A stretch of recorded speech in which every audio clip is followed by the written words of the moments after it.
We are joined by the guy representing BSS Media, king of Best in the World podcast, our guy Dale, and also joined by the big homie Jay Smoke, and of course, there's my co-host with the most, Big John Watson. Fellas, how we doing? How we doing on this Wednesday afternoon? Yay, Doing yay, good. what's up, man? Doing How y'all good. doing, man? Really good, Best man. in the world, in the building, for sure. This is a cool collab, man. Yes, This sir. is a This is cool the collab. best combo in the world going down right now.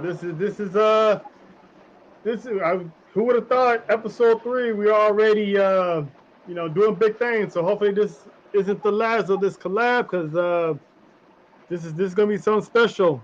John, how you feeling, man? I'm feeling Man, good, man.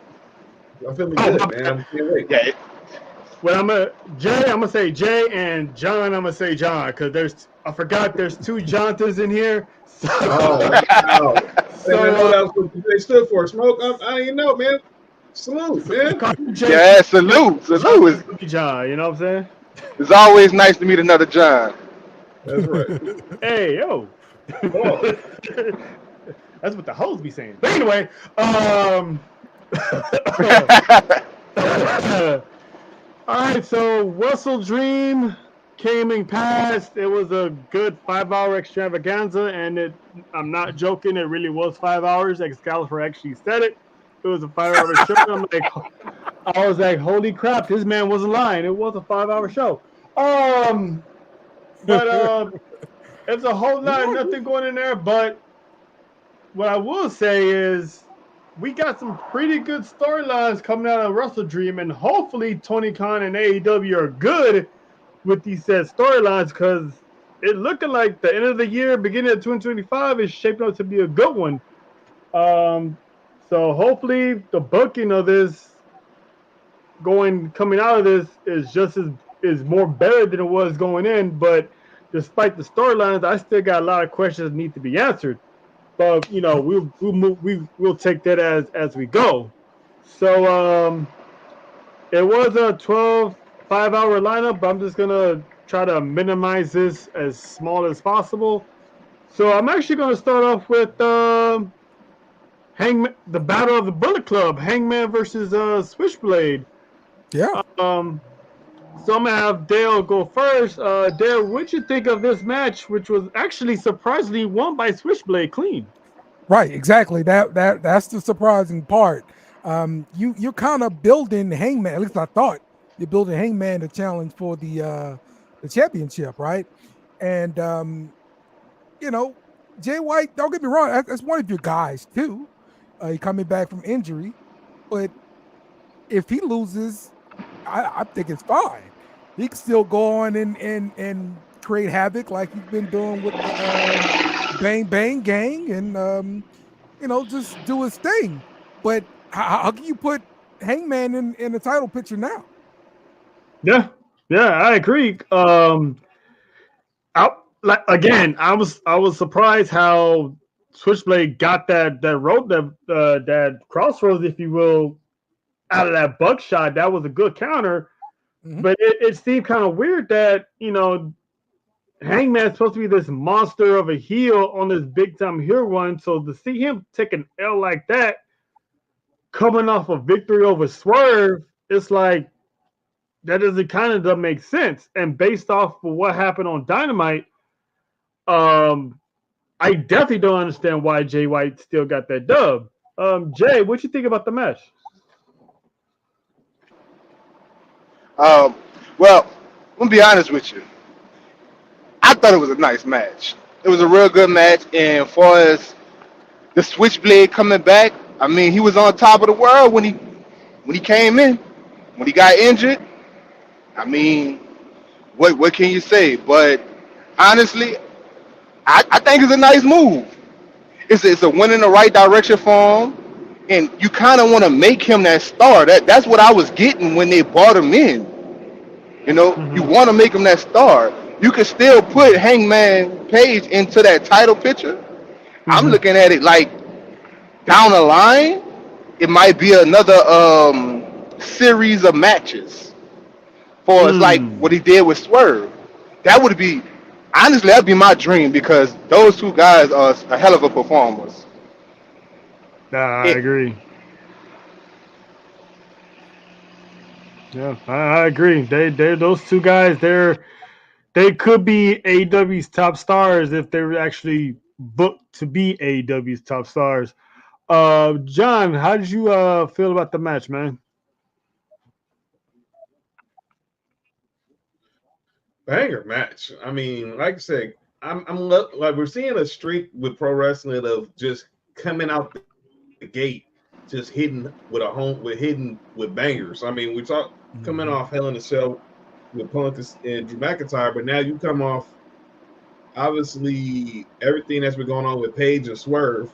He main events All Out, and he's batting leadoff, for Wrestle Dream. And obviously, like you hinted on the history of the Bullet Club with him and Jay White, and it was a banger match. I mean, obviously those are the styles make fights, and their styles obviously are kind of similar, but obviously a Hangman's more athletic than Jay White. Jay White's crafty and shifty, and was a grappler and everything. And Hangman can be athletic and he could be a bruiser. And I thought the match was a good match. Like you said, I mean, we are in agreement. None of us thought Hangman was going to lose this match. And like coming off All Out, coming off All In, coming off everything he's been doing, the build that he's had on this heel run, you wouldn't even think that the last thing that we were thinking is Hangman Page would be taking a loss coming out the gate, going into full gear, and in the end of the year. But obviously, there's something to the story that we haven't seen yet, and I'm looking forward to seeing what happens next. But man, that was one heck of a match between these two. Run it back. Yeah, man, run that shit back. But typical Tony Khan booking, it really doesn't make any sense of why he had to win. And I'm with Jay. Hopefully, there's multiple matches down the line, but given previous bookings, I mean, he's already based on what happened tonight. I don't know if you kept up with if any of you other guys kept up with Dynamite tonight. Based on what happened tonight, Jay White might be looking for revenge at Christian Cage as well. So I right now I don't know where Jay White's focus is going to be at. Is it going to be on Christian also, or is he going to double back with Hangman and go at it again? If they're going to have a series of matches, then Hangman should have won that match first. Then Jay comes after him saying, I'm not done. Let's do this again. And then you have Jay win that match, and go from there. But I didn't make any sense. It didn't make any sense of why that even happened. So hopefully this isn't a one-off. But if it is a one-off, chalked it up as another Tony Khan logical booking, because some of these matches that has potential to be long-standing feuds, they're usually one-offs. Right. And there's one thing as a wrestling fan is like good matches like that. If you're gonna do that, I expect something like that at Forbidden Door. Once in a lifetime match that you're probably not gonna see again a year from now.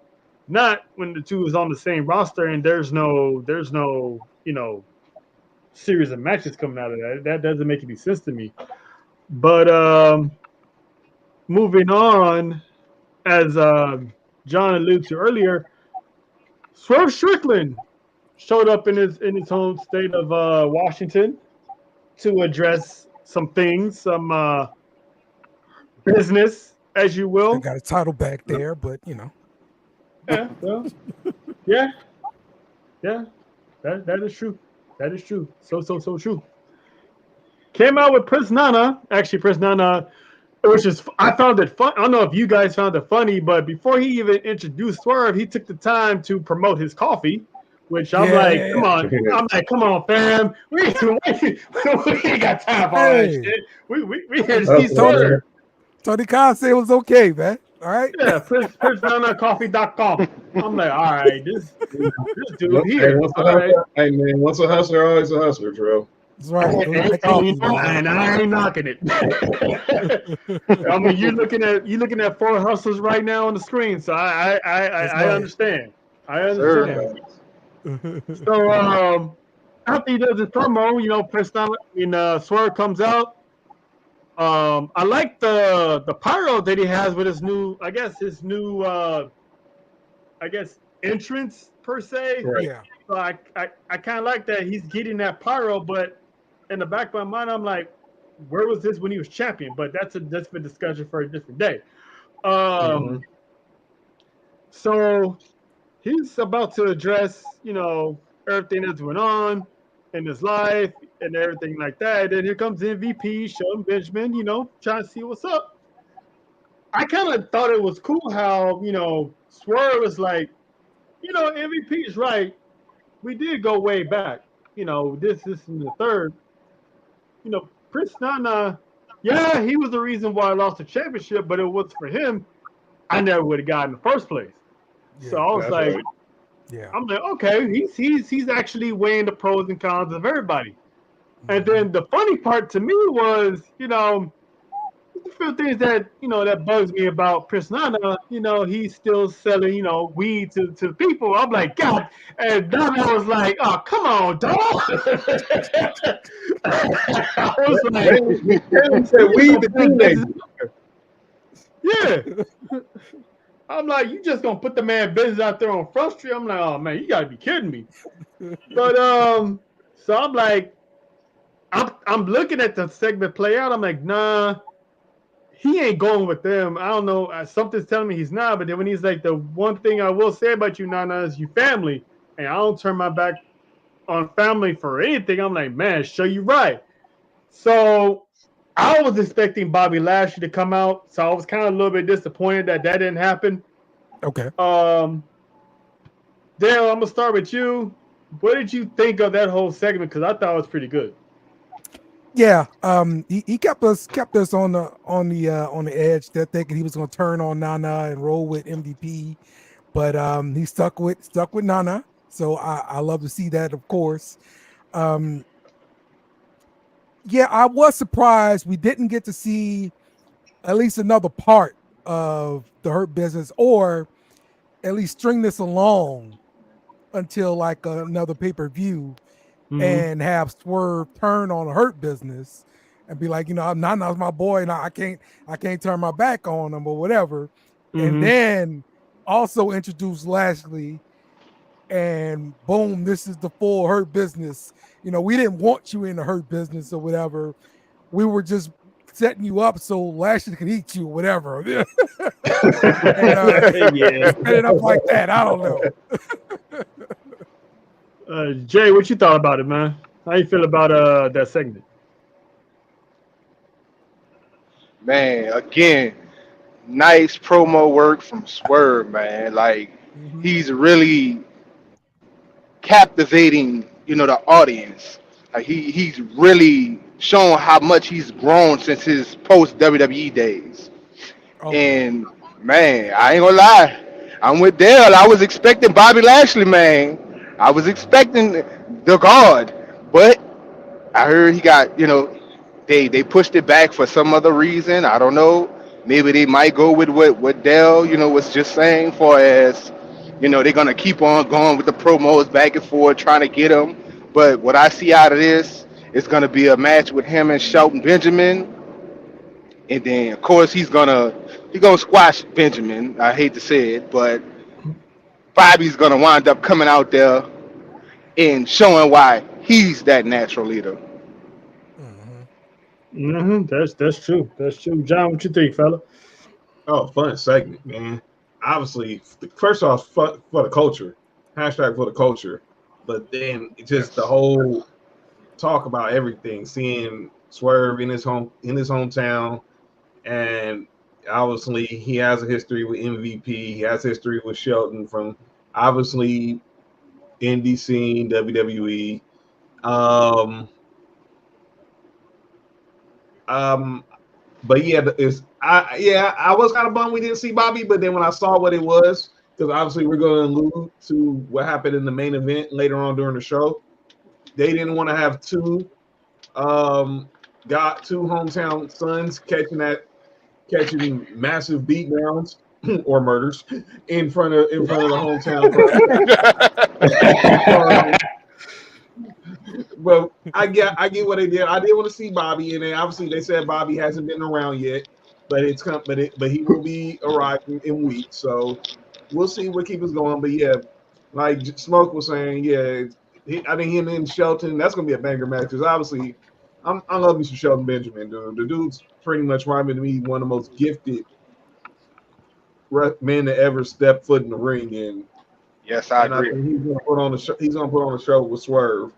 But yeah, I think they teased us, made think he was gonna turn on Nana, but he didn't, and I still gotta keep our eyes up. We gotta keep our eyes open because obviously when Bobby gets there, I think there's gonna be a whole lot of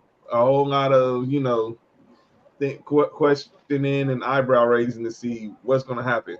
And I see, like Dale was saying, I don't know because I don't think that he could because I don't think the almighty term has been trademarked by WWE. Because hey, I just saw they trademarked some couple things. The hell, I didn't even know that weren't even trademarked. So we'll see. But we know we always be the almighty list. Mama called him Clay, we gonna call him Clay. So therefore, Bobby Lashley are the almighty. That's Errol Lashley though, right? Almighty Errol, right? Yeah. Almighty Errol. Yeah. So, and I can't wait to see what happens in because clearly Shelton's ready. He's itching to get back in that ring, and obviously he got in the ring tonight with Leo Rush, but he's ready to get back on that main stage to show why he is, no pun intended, the gold standard. Yeah. To piggyback on that point about copywriting, if I remember correctly, they actually are now letting former employers use whatever moniker they had. So there shouldn't be any copyrights unless, Tony Khan wants to do something else stupid and, cause WWE be like, all right, you know what? I'm taking that away too. So if AEW stays cool, WWE is gonna stay cool because they made it public that any star that leaves, they can keep their name. So we still might get the Almighty. We still might go back to whatever moniker he had when he was in TNA, because I forgot the name he had in TNA that went with Bobby Lashley. If he had a name, if he did, he'll probably gonna use that one like Christian uses Christian Cage from TNA. So ain't no telling, how that goes. And actually, it was announced today on Dynamite that in 2 weeks, on the eve of Halloween, we are actually going to get Swerve versus Shelton Benjamin, as Jay alluded to earlier. So I'm actually looking forward to that match. I don't think it's going to be a squash, but either Swerve wins clean or we get something going down that's going to throw this match. Are they going to waste Bobby Lashley's appearance and put it on a regular Wednesday evening episode of Dynamite, or are they going to hold this out for another pay-per-view, which remains to be seen, because sometimes AEW likes to rush certain things instead of letting it marinate, So Mercedes Moné. Oh, my bad, fellas. Exactly. I was telling John about that a while back. There was no build-up, no promo package, no nothing. They happened to be in Boston. She just showed up. There's like, yeah. But yeah, because they should let it marinate, because four brothers in this on this chat. I'm pretty sure all of us cook, and the one thing we do is we gotta season our food, let it cook, let it slow cook, let it marinate before we serve. So we don't just serve raw food. So AEW definitely got to let it marinate instead of just handing it off the frying pan, off the grill, and it ain't done. Yeah. Right. So Right. Well, let me go ahead. let me ask you this. And this might play a factor in it. MVP is cleared to wrestle, right? Because I know he went back there to the islands and got his stem cell treatments. Yeah. Is he clear to wrestle? I believe so. I seen a few videos of him training and stuff. So I'm pretty sure. From what I heard, he he's competing with jiu-jitsu. So if he compete with jiu-jitsu, Yeah, he can wrestle there. Wrestle. Yeah. So it's pretty much up to him. It's up to him if he wants to. I'm pretty sure Tony Khan's like, yeah, go ahead. And he made it, Okay. he made it clear when he pulled up the blood sport, he's not retired. Yeah. Okay, and Yeah. well, look for a tag team match then. Look for a tag team match coming soon. Or maybe he's going to use this at the time, use this as a managerial, recruitment role until maybe we might get a. I hope I'm wrong on this. I pray to God I'm wrong, but Chris Nana did tell the MVP a few weeks back that he'll put the boots on one more time. That's what I was saying. And throw hands at MVP. I mean, It would be a perfect time for MVP to mop the floor with let's just watch it. Hey, you might be surprised at Nana. Listen, man, I wouldn't have lied to see Nana in his prime, so I wouldn't even know how the man got down. You know what I'm saying? Well, he got down pretty nice. After the little interview thing, they had clips of him wrestling in TNA pop up. So I must have missed it. Speaking of being done, Private Party challenged the Young Bucks for the AEW Tag Team Championship. After 5 years of being in AEW, out of nowhere, they wanted us to take Private Party seriously on winning the tag team titles. They had a close near falls on this, but once again, the brothers fell short, and the Young Bucks have once again regained, which I don't see the Elite losing their championship anytime soon. But they picked the wrong time to try to build Private Party because they're trying to make us seem like we care about these guys in a 2-week span, where these guys have been around since its inception and lost match after match after match. They was on AEW Dark. They was on AEW, Evolution.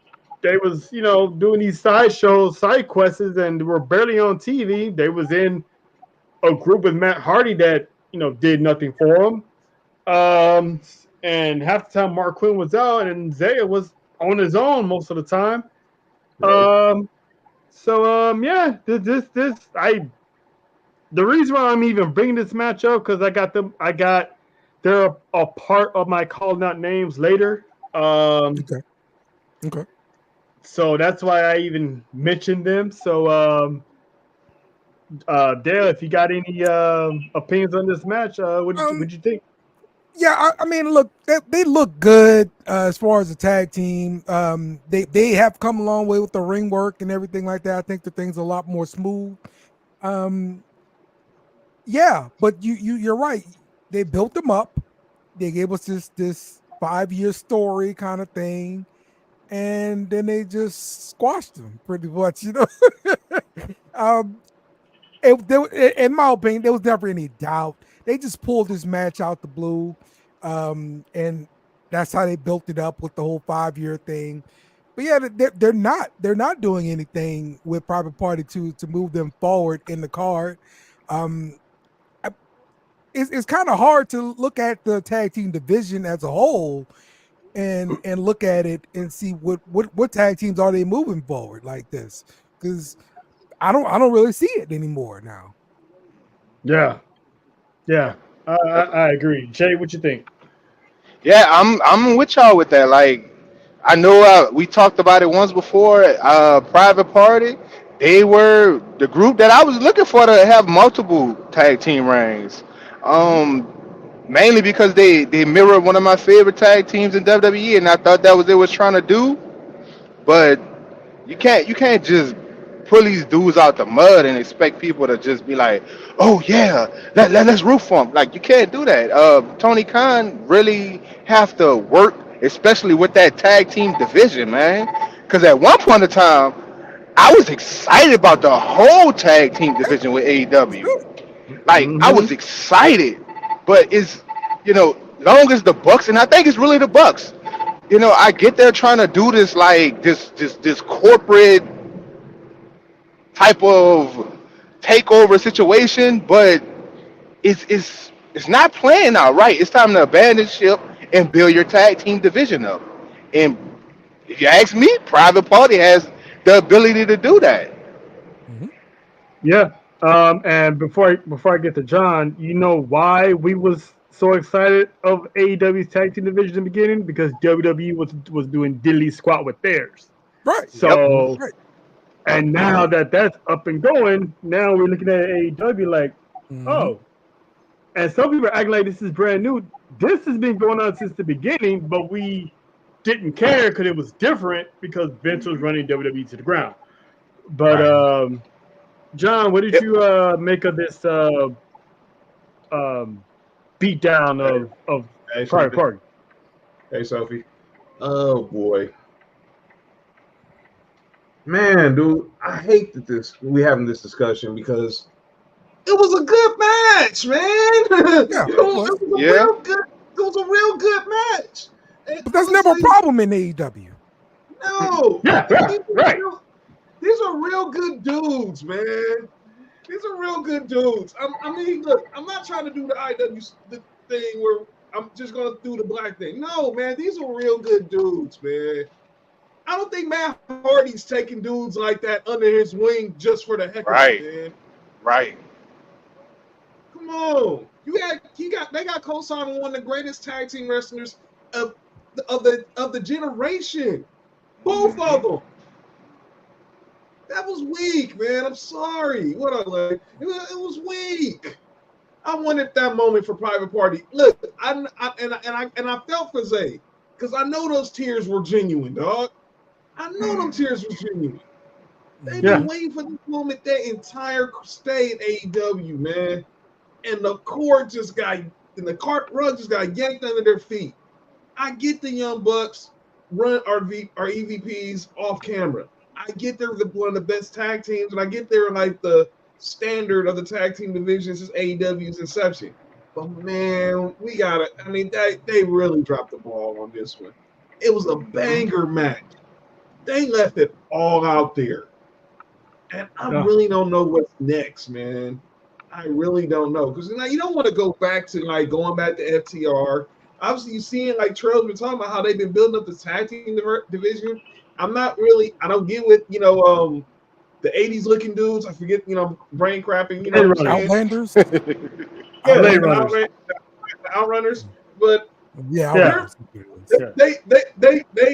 they have reached the crowd. So I Mhm. hated it for Private Party, man. I that was their moment, man. That was their moment. They even gave him new music and all this stuff, man. Yeah. Right. Yeah. Right. In They a just beat 2 week the Young span. Bucks 2 weeks ago. Yes. They Yeah. did that And- 8-man In tag. that type. Come on, man. They just beat the Young Bucks 2 weeks ago in an 8-man tag on Rampage, and then you pull the plug on them on that night. Mm-hmm. And that's the confusing part. They're off putting like Top Flight or whoever else was in that three-way match in the match. If you're gonna let the Bucks walk out as champs, because I know I Mhm. was reading on the dirt sheets. There was a push for Private Party to get the title. There was a real push for Private Party to get the title. And you know what? They would have had it would have been the pop they would have got tonight on Rampage in the Bay Area in San Jose would have been electric. Mhm. Yeah. Yeah. Go ahead, Trevor. Yeah. Shit, they better get a rematch down the line at Grand Slam or something in New York because that was some grade A bullshit It really was. if you ask me. Yeah. Yeah, it definitely was. Well, speaking of something that wasn't bullshit, Jack Perry defended his TNT title against Shibata. And man, that whole match and after match was pretty interesting. So Hold on, Jack Trevor. We Perry got another. defeat. The mashup continues. We got joining the show now from the Best in the World podcast. Great Meta Watt in the building. Meta, what up? That's the word with y'all, man. Hey, what's going Hey, on? long time no see, my brother. Yes, sir, man. First off, I want to shout y'all out, man, for holding the fort down all day, man. You know what I'm saying? This is y'all palace, man. Y'all making it dream out here, man. To have people here about wrestling every week, man. I'm here as a guest, man. You know what I'm saying? But I'm here. I'm happy to be here tonight. Let's go. Hey man, we're Let's more than go. happy to have you, man. The more the merrier. This is the IWC's conglomeration Yeah. on YouTube. You know what I'm saying? So Exactly. Conglomeration is here. since you just got here, what did you think? We just finished talking about the Young Bucks versus Private Party. What did you think of that match? I just dude's ever gonna lose, man. But overall, it was a great match. It was a great matchup. It was a great matchup. Definitely Private Party in a better light. Hopefully, I can see that happening again. You know, I hope it does happen again. But overall, great matchup. I mean, they kept the titles, but I mean, what's the end course for them? Who's gonna take Yeah. the belts from them? Facts. I Just said the have same no thing. idea. I literally just said the same thing. Mhm. I We have, all been saying I it. have no idea. AEW is so confusing. I have no idea. Ain't no telling how long they gonna have those championships. Because with the outside threat of the BCC, what's gonna happen with the Elite? You know, like that's a heel faction too, or what's gonna happen with that? So I don't know where this is going, but it still has to be an interest to see how far these guys are gonna keep these championships. And speaking of championships, I was about to get into Jack Perry versus Shibata. That match was very physical. Jack Perry is coming into his own 5 years later from the whole Jungle Boy thing. So he's actually this role that he's in. I feel like this is finally his breakout role. This is something that he needed, to get his career going. Because now he's a badass with, like, as he said before, the hottest bitch in on the roster. Um, so Jack Perry defeats Shibata. After Jack Perry wins, Dan Garcia comes out and he's pretty much going to live up to his proclamation that he had a few weeks ago when he said every champion in AEW is on high alert. So Okay. I'm guessing Jack Perry was going to be, his first victim. Challenged Jack Perry. Jack Perry backs down, and then here comes the return of MJF. He comes back, and him and Dan Garcia score off. Jack Perry gets a cheap shot. He found his diamond ring, his diamond ring. He said he searched hell and high water, and he found it somewhere. I forgot where he found it, but he said he found it. And just when MJF was about to nail him with that diamond ring, here comes the music that me and John personally know all too well, because it happens at every big event that we least expect. Adam Cole is back. And this Boom, time, baby. Adam Cole is a babyface, Mhm. chasing MJF. Yes. Correct me if I'm wrong, fellas. Wasn't Adam Cole the devil? Yes. It Yes. was. It Yes, was. he Okay, was. all right, all right. I thought I was tripping. Because it making it seem like that he's coming out there trying to destroy MJF, like, he broke his heart. I mean, if anything, all I MJF think did was kick him in the nuts, and if you ask me, he kind of deserved it. I mean, he did, Yeah. have this cost him tells me, the Kareem. championship, and broke the man's trust. And based on what we saw tonight on Dynamite, all those promos hit, but it hit in reverse. Mm. So, um, I'm not Jay. Dale, I'm gonna start with you. What did you make of this clusterfuck of a situation involving Dan Garcia, MGF, and Adam Cole? Okay. So let me go back to Jack Perry, right? So this whole thing should be about Jack Perry. All right. We're supposed to be boosting up Jack Perry. All right. Jack Right. Perry was a terrible guy and he got put out the company. He had to go to Japan. All right. Tony Khan put him out. All right. Then he came back and, the other guy's gone, but Jack Perry's still here. All Mm-hmm. right. And the elite had his back. He's part of that side of the company. Where's his support? Okay, he's always driving around in a little raggedy ass van thing, a bus, and what's his motivation? The motivation is making everybody hate him every single week. That's the motivation, and that's what this. He's way better in the heel than they had him as the babyface. You know what I'm saying? You can't turn. Unless you're Rey Mysterio Jr., you can't turn somebody that's like 5'3", 5'4", 5'5" into the Ultimate Man. Like, him being the heel turns him into one of the most important guys in the company. And I feel like they did it great. Even if it was kayfabe or non-kayfabe, the way that this was inserted, the way this happened, they see him Punk, but this is Jack Perry's payday right here. This is here. When he retires, he's gonna speak on these years right here as TNT champion. Coming back. You know what I'm saying? He can have this for his kids, man. You know what I'm saying? So in all, shout out to him because nobody knows. Everybody knows Luke, but not everybody knows Jack. And people finally know Luke now, but people know Jack. So shout out to Jack, man. Well, I think that is true. Lend him more support. Facts. On the corporate side. When you were part of the corporation back in the day, somebody was there for your matches, making sure you won and kept your championship for the corporation. Yeah. Where's the elite? Where's Okada? Where's the Bucks? Yeah, I hear you right there, Jay. I'm with you. Give me somebody. Okay. So now the rest of it comes along. Okay, MJF still spotlight wherever he goes. It's just who he is. Okay, cool, fine. If he's gonna be the anchor for this division or this storyline, fine. But still, I think MJF will totally overshadow Jack Perry, and it's not gonna do him justice in the overall goal of getting Jack Perry over as an actual pillar of the company.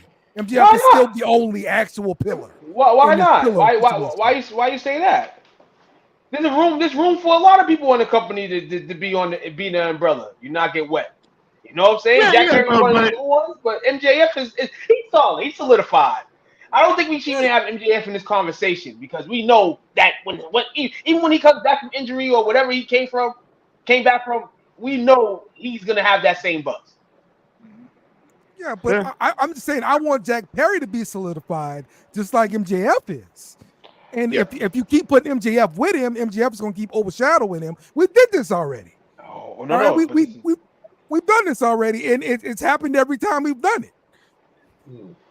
Do you not see that they may be putting these two on a collision course somewhat? Maybe to one day duke it out? It may not be a title match, but... I mean, if I know Tony Khan, that ain't happening. Okay. Putting who two together? No, the fight. One-on-one. Jack Perry and MJF. We saw that already. Yeah. They're not gonna put two hated heels like that one-on-one with. We're not gonna get this version of Jack Perry versus this version of MJF. Oh no, I get you, but exactly. They're not gonna put two heels like that. They're trying to like to Dale's point, they're trying to solidify Jack Perry as another despised heel next to MJF. Now he's probably not gonna be on the same caliber as MJF, but they're trying to we need to have him as part of like that, that tier of heels, with the Christian Cages of the world, the Hangmans of the world, the MJFs of the world. So I'm seeing what Dale is saying is if you keep having him and MJF in the same vicinity, Jack Perry's just gonna be MJF's little brother. Exactly. Instead of having that spotlight on Jack Perry, if he's gonna have business with Dan Garcia, keep it with Dan Garcia and MJF. Yes. Stop having Dan Garcia chasing Jack Perry and chasing MJF. Yeah, it's like pick a lane, put Jack Perry in that lane, and run with it. Put Dan Garcia in one lane and keep him on that lane. Don't have him jumping from here and then double back later and have a match with this guy and then go back again to continue the match with that guy.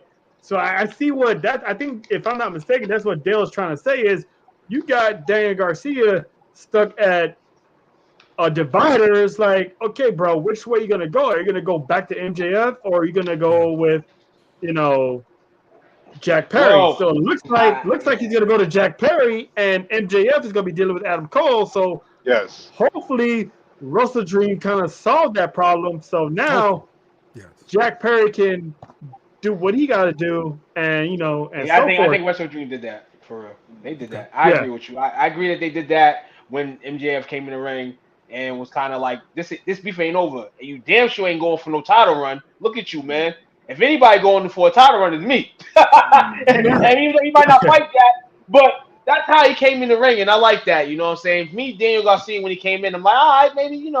But once MJF came in the ring, man, you kind of seen the stare down, the rivalry, all that. Adam Cole just kind of balances out the whole other way. I mean, maybe you'll see a tag team match with the two guys, but Dale, to your point, maybe this is what's best for business in AEW. Maybe for these two guys to be somewhat together every now and again is the norm. It probably would never happen where Jack is getting the publicity getting the publicity he should be getting. You know what I'm saying? It won't probably be that way, but I mean he's fortunate enough to be in the position where he's at right now. So. Jay, what you think, man? Jack Perry stuff. I'm gonna be honest with you. I hated the whole thing because it's like I'm kind of proud of Jack Perry. Like, I really am. Like his character has really developed, and I'm like, okay, I could mess with you. But then you bring MJF down to kind of like overshadow this man. Then to balance it out, you bring Adam Cole. Then on top of that, Adam Cole is a babyface. Like that, it does not make any sense because it's who gonna forget that this man was just the devil talking about making MJF's life miserable when he get off the crutches. Mm-hmm. With his whole fraction that he had that he bought from some of the guys from WWE. So it doesn't make sense. But the couple of suggestions you all made, you can kind of tweak it and make it better. But the only way I can see this really working out is if MJF and Jack Perry squash their beef and they become this villainous tag team. And MJF take him on his ring. So you saying MJF is going to join the Elite? Nah. Not saying join the Elite. Now, there's you could have a partnership and not join the Elite. Okay. You know, we've seen it before. And then that probably could be Jack Perry's way out of the Elite because, like you said, they're not showing up for him. I would fix it. I would just buy a ref or intimidate a ref. Make sure the ref calls things the Elite's way, and they can do that with every match Jack Perry's in, and that'll be fine. Like a Nick Patrick, like an NWO Nick Patrick. Shout out to my man Nick. Shout out to my man Nick, man. Exactly. Nick Patrick, yeah, he was definitely NWO's weasel on that one. I give you that. We hadn't done this in a long time. Bring it back, Tony Khan. Yeah. You taking everything else from WCW? Said taking everything else. You're absolutely right about that. Yeah, I'm gonna get into that later because there's a lot of things I can see seeing them rip off of WCW in a good way. But I'm gonna say that towards the end.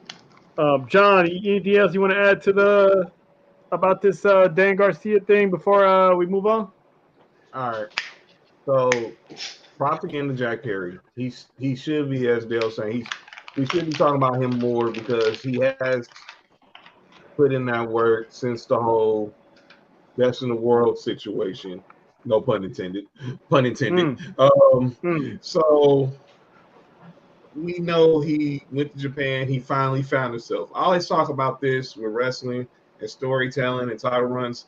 Sometimes your first run is you just have, like Trail knows, we had this conversation all the time with friends. Sometimes that first run, it's like that first, when you get that first big check, you just happy to get it. You're just happy to be there. You're happy to, just say, I'm in the program. I'm in the company now. Let's go. So You do whatever being a good soldier, even if it's for the detriment of your development. And that was a lot with the whole Jungle Boy character because, and let's be clear, that was also a playoff because we all know who Jack Perry's father was. God rest his soul. For those who don't know, Jack Perry's late father, legendary actor Luke Perry, aka Dylan from Beverly Hills 90210, was like a heartthrob in the 90s with a lot of young teenage girls. My daughter's mother being one of them, who loved 90210 and loved Luke Perry.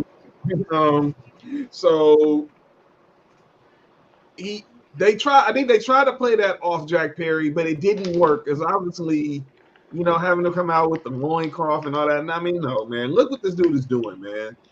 He's just showing that he really can get deep in his bag. And the match with Shibata was good because obviously Shibata's a Japanese style, strong style, technical wrestler. And Jack Perry has learned a lot since he was over in Japan and brought that back to the States. But that moment should have been about him. And then you bring in Danny Garcia. Now, we now know Danny Garcia is not going anywhere. This should have been a moment where you got these two young up-and-coming mid-carders being, getting ready, to put on a banger Intercontinental title style. But then you bring in MJF, which is like, okay, we know what happened with him and Garcia. And then obviously MJF is one of the biggest stars in the company, and they're basically going to kill the momentum that Danny Garcia is trying to build. Separating himself from doing all like Trell will say, being the Channing Tatum of wrestling and stuff. Now just being like a true wrestler like Bryan Danielson keeps telling him he is. And then you bring in the Adam Cole element because now, and that overshadows everything because we know how big of a match is going to be when Cole and MJF finally face off. It was too much traffic. It was too much traffic. It was like the 405 freeway here in LA. It was too many cars on the freeway. It should have just been, should have just had a smooth sail between Jack Perry and Danny Garcia, and they could have somehow found another way to bring in Adam.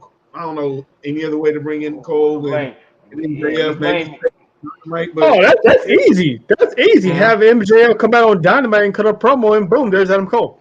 Hey, there you go. Thank you. Because Tony. There you go.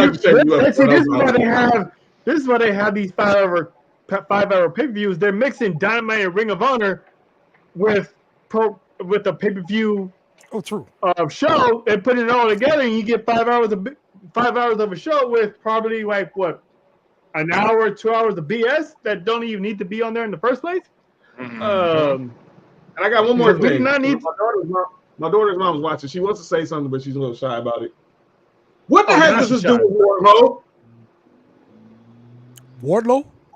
What happens with Wardlow now? Last time I heard, he's still recuperating from a knee injury. So that's where he's been. But to your point, before the injury, what was Wardlow doing? I mean, that's like this whole everything. I believe everything fucked up when MJF and Adam Cole got hurt at the same time, and they both needed time off. Yeah, that hurt everything. And then what made it worse is you bring MJF back, still a babyface, and then a week later you make him heel. Okay. So when they did that, I'm like, all right, eventually Adam Cole's gonna come back. So what are we gonna do with that? So it's like the logic gaps of all the decisions that they made. It literally had a cause and effect because that hurt because Adam Cole versus MJF was pretty much the only big storyline AEW had at the time. So after Wembley, MJF was a little banged up. He still showed up, and then for some reason, Adam Cole thought he was 22 again, decided to jump off, make that little leap off the stage, twisted his ankle, and there's that. So, and then that pretty much made the whole devil group thing pointless because there's not much Adam Cole could do when he's riding around in a wheelchair and some crutches. So, well, to your point, yeah and no, because I distinctly remember that conversation that he had where he was sitting in the middle of that ring and he took that mask off and he was the devil. They're supposed to take over AEW. Not only go after MJF, make his life a miserable hell, but take over AEW and their championships. So he still could have done that. You know, he still could have did it. But he want to be at home playing video games. I mean, I'm gonna leave hey, that man, there. there's nothing wrong with that's nothing wrong with that. You know, shout out to Adam Cole, Cesaro, Tyler Breeze. You know, shout out to the party on YouTube. You know, they put out good content when they playing video games. But I don't think that he wants to play video games. It's a simple fact of, okay, if MJF is out, why not have this group dominate until MJF comes back? You had this group literally do nothing. You sent the tag team down to Ring of Honor to literally do nothing with the titles. And then you have Wardlow. Ring of Honor too, right? So right. And then before Wardlow got injured, they was teasing Adam Cole in a group turning on Wardlow. So it's like, so and MJF is out of the picture. You're just gonna turn on Wardlow and have him be a sitting duck. So it didn't. If it's because of his injury, they could have did it another way. They didn't have to set that up. I just don't think the Kingdom was talented enough to hold it down for a year. They could have made them talented enough. They could have booked it to. The only person that probably could have did it was Roger Strong. And the best thing he did was the whole glasses thing with the wheelchair. That was his best stick. I mean, true. I mean, everywhere you went, and everywhere you went, and John can attest to this. Everywhere you walk, you just hear, "Ah!" It's great work, bro. We're at the forum. Yeah, that got over full gear. Yeah, and we saw dudes walking through the parking lot with fake with neck braces. Yeah. So, to Dale's point of, you know, they wasn't built to hold it down, I will counter argument that is, if you can take the goofy ass guns and somewhat turn them to kind of a serious tag team with the Bang Bang Gang, at a certain point those guys were serious. Okay. And we took them serious. So if you can take those goofballs and make them serious, you could have done the same thing to the Kingdom. But they let that team go nowhere, and it basically, I don't know what's going on with this, because now Adam Cole's a face. What happens to the Kingdom? What happens to Roderick Strong? Are they face too? Are they going to attack Adam Cole? Is MJF going to get them to help against Adam Cole? Now that sounds like a good angle right there. That sounds like they'll get back in the round to make sense if they did that. Mm-hmm. Because basically what you're telling with Cole coming back, babyface, is that he's saying fuck the group. And usually in the wrestling sense, when you do that, at some point you pay for that shit. So that'll make the storyline interesting. That would bring it, I believe, for all of us to be like, okay, you're doing something fair. Now, I mean, hey, we still got to do something for Jack Perry. No worry, Dale. It'll happen. But in terms of this, we want to see the story play out between MJF and Adam Cole. We want to see that. We didn't get to see it because they both were hurt. So, hey, if you're going to build that, build it right. I think that's a good way to go in it. You know, MJF's a dirty dog anyway. He probably going to be talking to those dudes in Cole's camp. They turn on them, you know. I believe that one, because they gotta tie up all loose ends to make sense of all of these situations here. Right. Also, I heard Warlow, he's supposed to be joining the Hurt Syndicate, whatever they called. So, why would he? Why? What? Hey, that's rumors. Don't shoot the messenger. That's rumors. Hey, so what you're saying is, it's not a shoot, Smoke. It's just whoever thought about that needs to shoot themselves. I mean, come So on. Yeah. what you're saying is Wardlow's gonna be the Owen Hart of that group? Is that what you're saying? Ah, So we rock. Uh, I am not in yeah. I am So not in he's gonna be the white black guy of that dominating group without adding one Willie Hobbs to that mix instead. But what do I know? We just fans here. So we gonna Yeah. Um, with enough is enough. With his deep, he can't even do the Owen Hart voice with the deep. That enough is enough. It's time. Come on, man. Come on, man. What are you doing here?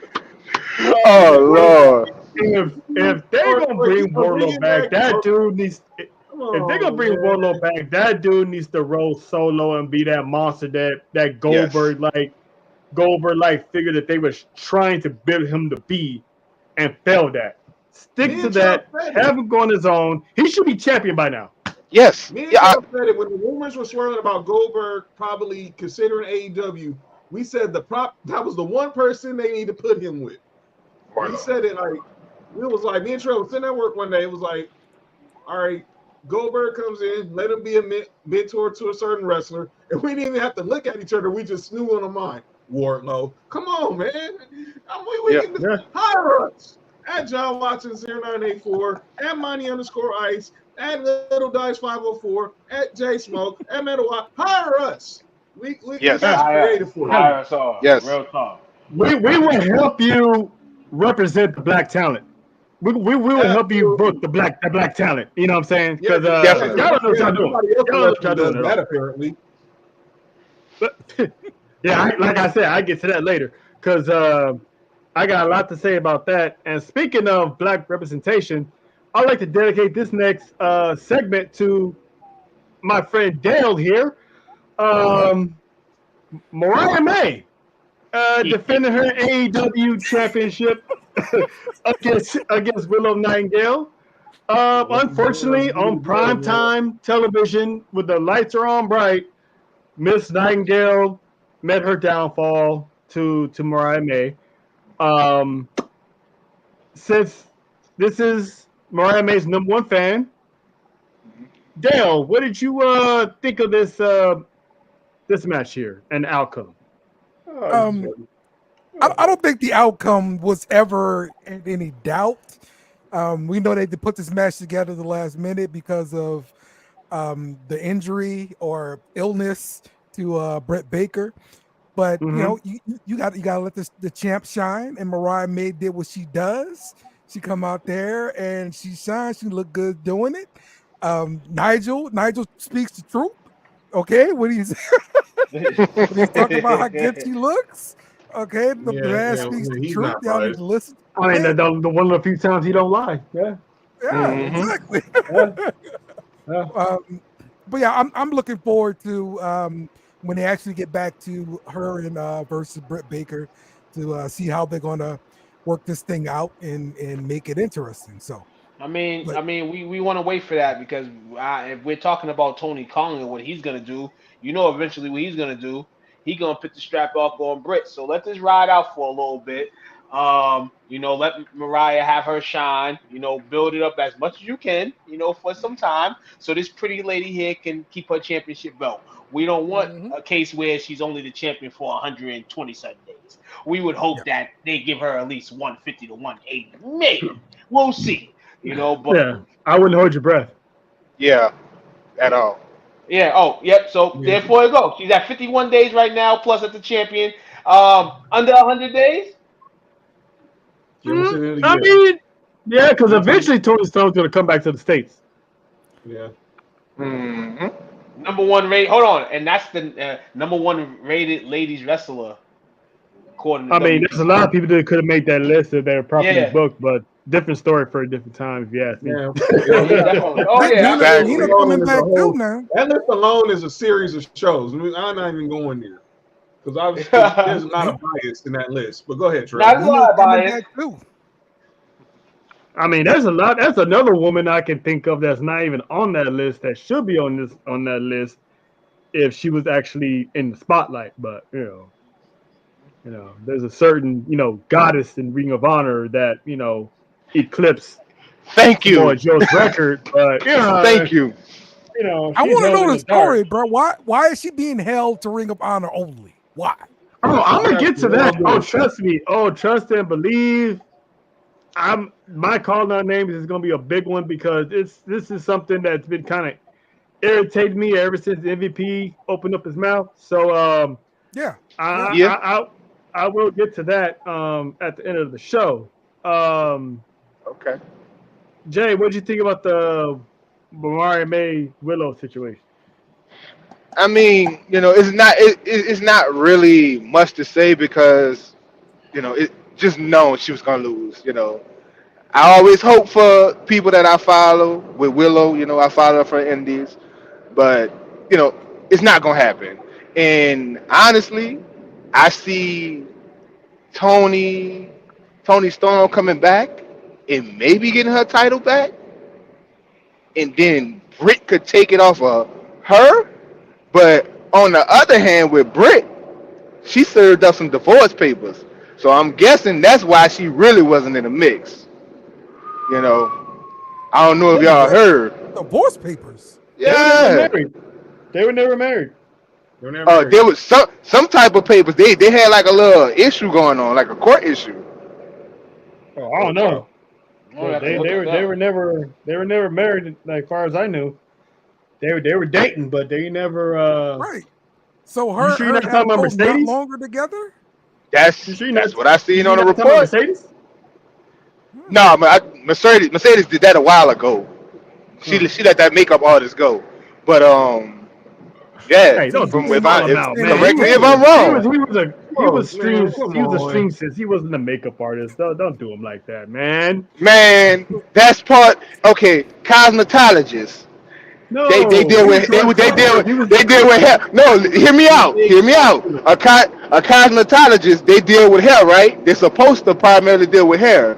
But if He you doesn't go do hair. to a shop, He only did outfits. but if you go to a shop, they do the hair, they do the eyebrows, they do the eyelashes. So there's a rumor. So there's a rumor going around as well about the Britt Baker situation. Um, they're saying as well it's because she didn't want to get pinned. Mm. So it wasn't the sickness. I mean, It's so No, long people are on saying it was TV, a sick. it's So people illness. saying it was. So no. So people are saying that she's saying it's the sickness. People like the sickness, but then people inside, like the wrestlers and everybody else, is kind of like, no, you didn't want to lose this match. This is why you probably didn't show up. It could be both. Maybe she Yeah. didn't want to get pinned and she wanted to get a strep throat anyway. Because Yeah. I've had that. That shit is not fun. At all. She had strep throat. I don't think she's making that up. I had it when I was a kid. That ain't. She could barely talk. I don't think she's making that up. Britt's been professional, bro. Like the only thing I've ever heard bad about her is this situation with MJF, and then from an interview with MJF, it was blown out of proportion. So Mhm. Yeah. I don't know what's going on with Britt, but they're trying to make her seem like she's this the female CM Punk of the locker room, which I think I don't in some believe. aspects. I think in some aspects she. I mean, yeah, I think it came more off. It's like a year ago or some sort. Maybe not in all total CM Punk. I don't think anybody wants to be CM Punk in that light. At all. But yeah, she definitely has an illness. All of the above. Wrestlers are gonna say stuff. Media is gonna say stuff. And all she thanks everybody for their support in the health. And and all as fans of the wrestling, we just hope that she's able to come back at 100%, rather you get pinned or not. We want to see you fight. We see you as one of the stepping stones of this company. Whatever happened. You're back here now. You got all these fabulous ladies here, pretty ladies. You still got my baby Chris Statlander there. I would love her with the belt all day. But yeah. Shout out to Britt, man. Hopefully Britt can come back and put on some dope matches and And shout out to the another Dodgers. one they book weirdly too. Statlander. It's where is she at? Yeah. When the booker. Statlander, oh my gosh. Yo, have y'all seen her live?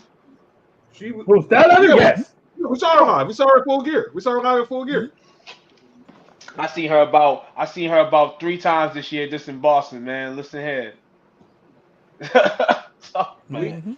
Well, it sounds like they're building her to be the next one to have a legit feud with Mercedes.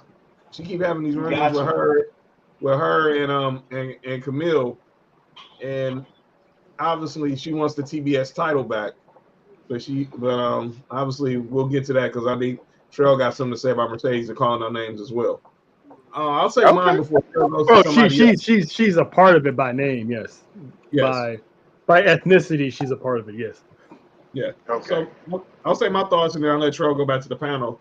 I didn't I didn't know when to expect. I think we all expected that Mariah was going to retain the title, and obviously, we're all fans of Willow. We want to see her get the gold. After, she won the Owen. She was a runner-up. She obviously has been TBS champion, CML champion, and obviously she hits with the fans. But obviously, she kind of took one for the team because she didn't need that L on her resume. We're trying to build Mariah May, obviously, until whenever Toni Storm comes back from her sabbatical to come back and actually challenge for the title. And it wasn't the best. I mean, good match. Well did her thing, but let's keep it real. We knew that match was Mariah's to win, and that's all I got to say about that. Letting that poor girl be in that situation, Lord. Facts. Yeah, you could have got somebody else. Exactly. They got so many women on the roster. Could have got somebody, and that's another thing I'm gonna add. I'm telling you, man, everything black is gonna be added to call down names. But trust me, it's that's the only reason outside of Dale's love for Mariah May. That was the only reason why this match was even brought up to begin with. Okay. So next up, I want to touch on was that triple threat banger between Will Ospreay, Ricochet, and Takeshita. Man, that match delivered on top of delivery, man. Because it was like at first Ospreay and Ricochet formed a pack to take down Takeshita, and it was like a pinfall attempt at the pinfall attempt, and then reverse Karana this, and it was like I thought for sure. I mean, I figured Takeshita would come out with the victory, but I didn't. I was one of the ones that said he needed to win because why build this man up to be a beast, have him go to Japan, go back home to be a bigger beast, just to bring him back and lose in this triple threat. So I figured out of everybody, I thought it would be awesome. I thought it would be Ricochet to take the pin, but it was actually Will Ospreay to take the pin. Yeah, surprising. But the only reason Ospreay took the pin was because Don Callis and Kyle Fletcher entered the fray. Don Callis was gonna take his patented screwdriver that he got from John Moxley a year or so back. He was gonna use it. Kyle Fletcher came out. I thought it was gonna save the day, but then turns out beats the holy shit out of Ospreay and cost which cost Ospreay the match, and Takeshita winds up winning. So now we got the official heel. Well, I don't want to say heel turn because technically the dude was heel the whole time, and they were teasing a face turn because him and Ospreay were boys from the United Kingdom, not the United Kingdom, but the group that they had in New Japan. But he officially, cut ties with Ospreay. So now Takeshi is the champ, and now we got a new storyline coming out of Wrestle Dream. Possibly sooner or later we'll get Kyle Fletcher against Will Ospreay. So, Dale, what did you think of Takeshita finally getting that win and that Kyle Fletcher double cross? How many backflips do you think we saw in this match, like all together? About 35. I said about 40. About 40. You know what, Dale? I'm gonna go back and rewatch it, and I'm gonna count every backflip for you, dog. There you Take go. over. Take over to Vegas. Yeah, I think we called this, man. Like saying Takeshita needed to win this match. The perfect opportunity to put the title on him, let him go on a run, because he's deserving of it. Because he was the stuff over in Japan, bro, and we brought him over here, and he's not being booked that way. And you got him with Don Callis. I thought this was a good way to get him some heat. And so now let's have him win some matches, and let's have him take some guys out. with the screwdriver and all this kind of crap. Let's keep it real dirty and make people hate the guy. His ring work is just fine, no problem at all. Of course, with Ospreay and Ricochet in there together, it's gonna be some flipping and all that kind of mess. But I thought the cashier he managed well, especially the little spot where they were doing the flips and they met down in the Superman pose, and he comes out and bashes both of their behinds. I love it. Oh man, that's true. Man, what you think, man? Great match. Overall, great match. Loving Ricochet. I love Ricochet, man. It's one of my dogs. Quick story, real quick about him. I went to an Indies event at Brown University about 8 years ago, and seen a guy jogging. Regular guy, look regular, just jogging throughout, and I'm like, man, it looks like he's getting a good sweat. 2.5 hours later, he's in the wrestling ring, and I'm like, oh, that was the same dude I was just running wrestling. I'm saying here like, oh my god, I thought he was a professional jogger, but it seems like he's a professional wrestler. But back to this, man. You got 3 great talents in the ring, 3 different hemispheres in a matchup, so it's gonna bring heat, and it delivered. The way the match ended, they always Ospreay gonna win this title every 2 months. You're gonna get it, win it, lose it, win it, lose it. If he wants to be booked that way, that's cool. He's going back overseas anyway, so it doesn't really matter, I guess. Takeshita, he ends up rounding the champ. This is the guy that's kind of been here the longest out of all them 3, so shout out to him to, capture some gold. And like Dale said, man, hopefully AEW, puts him in the spotlight where he's winning matches, and it's not a short reign. Yeah. Jay, talk to me. All right. Phenomenal match, man. Like Meta said, the worlds collide aspect was just beautiful. The styles matched up perfectly. And when you put Ospreay and Ricochet in the ring, you gonna have magic, man. That's the whole reason Ricochet wanted to go to AEW. Just for matches like that. Now, getting back to this, Don Callis, shades of Paul Heyman. I already knew it was a matter of time before T get that title. Matter of time. And I'm glad it came now so that, you could kind of work him into that big picture for the big title. He got the middle class title, but you want to put him up there with the heavyweight soon. And you kind of need a change. I'm getting sick and tired of seeing the same people in the world heavyweight picture. I'm just being honest. That's just whack. Just being honest. Terrible. It's like heavyweight. Well, it was like heavyweight championship boxing in the heavyweight division. This is how the heavyweight division in AEW is right now. It's terrible. It's terrible. I'm actually glad that they didn't go through with the Okada Takeshita tease they was going for. These guys gonna go at it now. I'm glad they backtracked and had Takeshita go this way, because a match like that needs to be built later on. We don't need to see that right now. So I'm kind of glad one of the very few illogical Tony Khan bookings that doesn't actually work, because we all know if they're gonna put Takeshita versus Okada now, Okada wasn't losing. So that's what I think about that. John, what you think about the match? Match of the night. I know Bobby might say it was main event, but this was a match of the night. Dang, take the over if y'all gonna go back and count the flips if y'all gonna bet in Vegas. But this was a match of the night. Facts. This was the match of the night, dude. Wish they had that in the Prize Pick app. I would have made money on that. Oh yeah, definitely. Exactly. Yeah, that was easy money. Will wrestling ever be on the app? In terms of daily. They got DraftKings got the pay-per-view. DraftKings got the pay-per-views and all that. I join the pools every time they have them. Shout out to DraftKings. I'm just talking about in general, like on a daily basis, like will we ever see it, like in our lifetimes? I don't know, because I'm anxious to have they categorize that though. How many? What's the over under on the match limit, on the match time?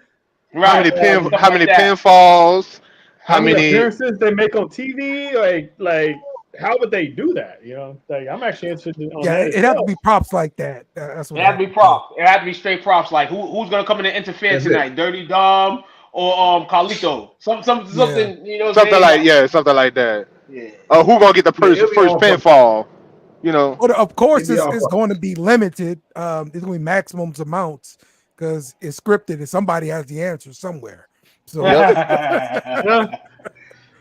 Yeah, yeah. Maybe that's why they don't do it because it's like, and plus at the same time, wrestling is like they can go with one thing and then something can happen. They're like, oh shit, no, we gotta do something else, and that'll fuck up everybody's pool. yeah. Oh, you must be talking about Durag Vince McMahon decisions to I change the mean, whole show 2 hours before the show happened. Yeah. you Oh got man, your no. you got your bet saying on who's gonna win the I'm not forgetting championship, about and you that forget era. about the money in the bank title holder coming out of nowhere, and that messes up the entire pool there. So I think there will be too much controversy on that. So maybe it's best that they don't have weekly bets because the way they book is like it can all change in an instant. You know, somebody can get hurt and then they call a fly and then they take somebody out of the match and put somebody else in, and then what do you do? And then not just that, certain well, I know for WWE, I don't really know too much about AEW for as their tapings. Their Monday nights, Friday nights, and Tuesday nights, they're taped a week in advance. So it's like the people that already was at the show, they already know the outcome. They're live unless they're going overseas and they'll tape an episode or something like that. But nowadays they're live. They're always live on Mondays. They're always. I don't know about NXT.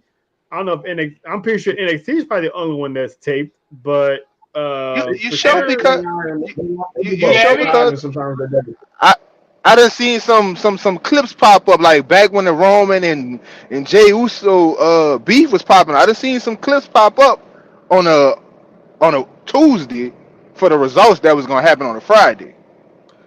Well, that's like probably when SmackDown used to be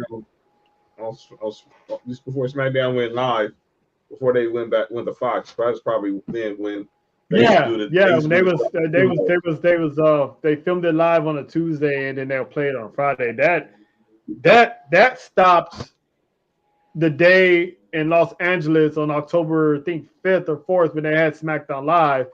That's when they actually started. that's when they had the new premiere, right? Oh no. Yeah, Okay. that's when they actually Yeah. filmed it. That's when they actually started doing it live. I should know. I was there. Shout Oh, out to The okay. Rock for making my birthday special. Shout out Um, to him. Speaking of something special and the main event, this here, man, this match and the aftermath that followed. hmm Bryan Danielson, John Moxley for the AEW World Championship. The match itself say a prayer. was one of the best that Bryan's forever put on. It was a back and forth match. These guys laid it out there, and we all knew that Daniel Bryan called the shot. He said whenever he loses that championship, that was it for his full-time career. We've been on this show multiple times. Me, Jay, John, Dale. We all pretty much came to the conclusion that Daniel Bryan wasn't going to lose his championship until probably December. We all thought for sure he would drop it at the end of the year. He was done. Boy, all of us was wrong. I'm glad we didn't take a bet on that because he choked the man out. Killed him too. Which was, Bad. Murder. and a historical note, John Mox becomes the third member of the Shield to retire Daniel Bryan in some type of capacity. Oh shit! Seth Rollins beat him first. He moved. That forces Daniel Bryan to leave Raw. Yeah. Roman Reigns beats him. That forced Daniel Bryan to leave SmackDown, and pretty much that was it for him in WWE. Yo. John right. Moxley has beaten Bryan Danielson to pretty much end his full-time career. So this man has put over the Shield in Wow. every turn, every twist and turn of the way, and some people probably don't even recognize it. Like this man has agreed to lose to all. Nobody else has made this man leave. No one else has beaten this man for the championship. Those three men, and I told John this forever for I don't know how long. It's been 10 years, and one shape or fashion, the Shield still runs WWE, and Yes. Mox becoming the first ever 4-time AEW champion, solidifies Still, that, and still it runs adds more on respect to show. John Moxley's name. Yeah, So man. after that, which is the whole all hell broke brick loose that I was mentioning about. Because man, we saw another homicide. We saw another crime scene at the end of this one. They was choking the shit out of Dan Bryan. The locker room comes out, Action Andretti, Top Flight. They got their ass beat. Private Party, they decided to stick their nose in. They got their ass beat. You know what I'm saying? And then Darby Allin, tries to make the save. And man, the way they handled Darby Allin had him tied up, handcuffed to the pole, and forcing him to watch everyone destroy Bryan Danielson, especially with the stomp to the chair with his neck in place. That was and to actually that was all Daniel Bryan's idea. He chose to be taken out like that. Mm-hmm. Him winning the championship wasn't his idea, but him getting stomped out and pretty much killed on live TV, that was his idea. So props to Bryan Danielson on that for loving the violence. Before I turned it over to the panel, earlier I had mentioned that this is the perfect time for AEW to rip off WCW in a good way. Okay. This hostile takeover like this is reminiscent of the NWO when they came in and ran roughshod on the WCW locker room, whether it's heel or face. Now, the whole Darby Allin situation, now I'm starting to understand why they did what they did. Because when Darby Allin declared that one day he would become AEW champion, Bryan Danielson won the title. Mox is like, well, he's not fighting. I want your spot. He took his spot. Now he's champion. If this booking goes the way I think it's going to go, this whole new BCC, which I'm assuming will be led by Shane McMahon, they're going to run roughshod over AEW, whether you're a heel or a face, right? With John Moxley as the World Heavyweight Champion. I think they're going to use Darby Allin as that knight in shining armor, the savior of AEW, and somehow put on this big match where they will have Darby Allin defeat John Moxley for the World Heavyweight Championship to be that beacon of hope, that savior, just like his mentor Sting was. If you remember, when Sting finally beat Hulk Hogan and took the WCW title back to WCW, like, Yep. when that happened, it was a big movement. It was like, man, like all is restored. Sting saved the day. Sting was the hero of he had to disappear, come back, be this persona that he has, and beat the big bad Hulk Hogan. This can be and we all said we didn't see Darby Allin as champion, but I said eventually he will be. This will be the way to do it by having all of AEW go through hell and then have Darby Allin being that savior to finally take down John Moxley, because he's never beaten John Moxley, if I'm not mistaken. I could be wrong. But to defeat this man, all the locker room will rejoice when Darby Allin becomes the AEW World Heavyweight Champion. Dad, what you think about it, man? I can see what you're saying. The whole thing, beating up Daniel Bryan, Bryan Danielson, taking down a rope, all that kind of stuff. I mean, it brings legitimacy to it. How long do we see Bryan Danielson away from AEW TV? That's the question. He will come back. We know that, but when he's not going to be a full-time kind of wrestler. So does he let this beef go and show up to wrestle somebody randomly at Double or Nothing or something like that, one of the big pay-per-views, or does he come back, try to get revenge, get beat down again, and then go away? I mean, I wouldn't say he gonna get beat down again. I'm pretty sure he gets his licks in here and there, and maybe he'll appear, on television a lot, but wrestles less. Mm-hmm. So we might get that. But I was thinking right now like an authority kind of role too. Yes, like that. That's possible. Yeah, he might go right for now. He might go on a long vacation, and he could come back as an authority figure to back up Tony Khan against possibly Shane McMahon's group.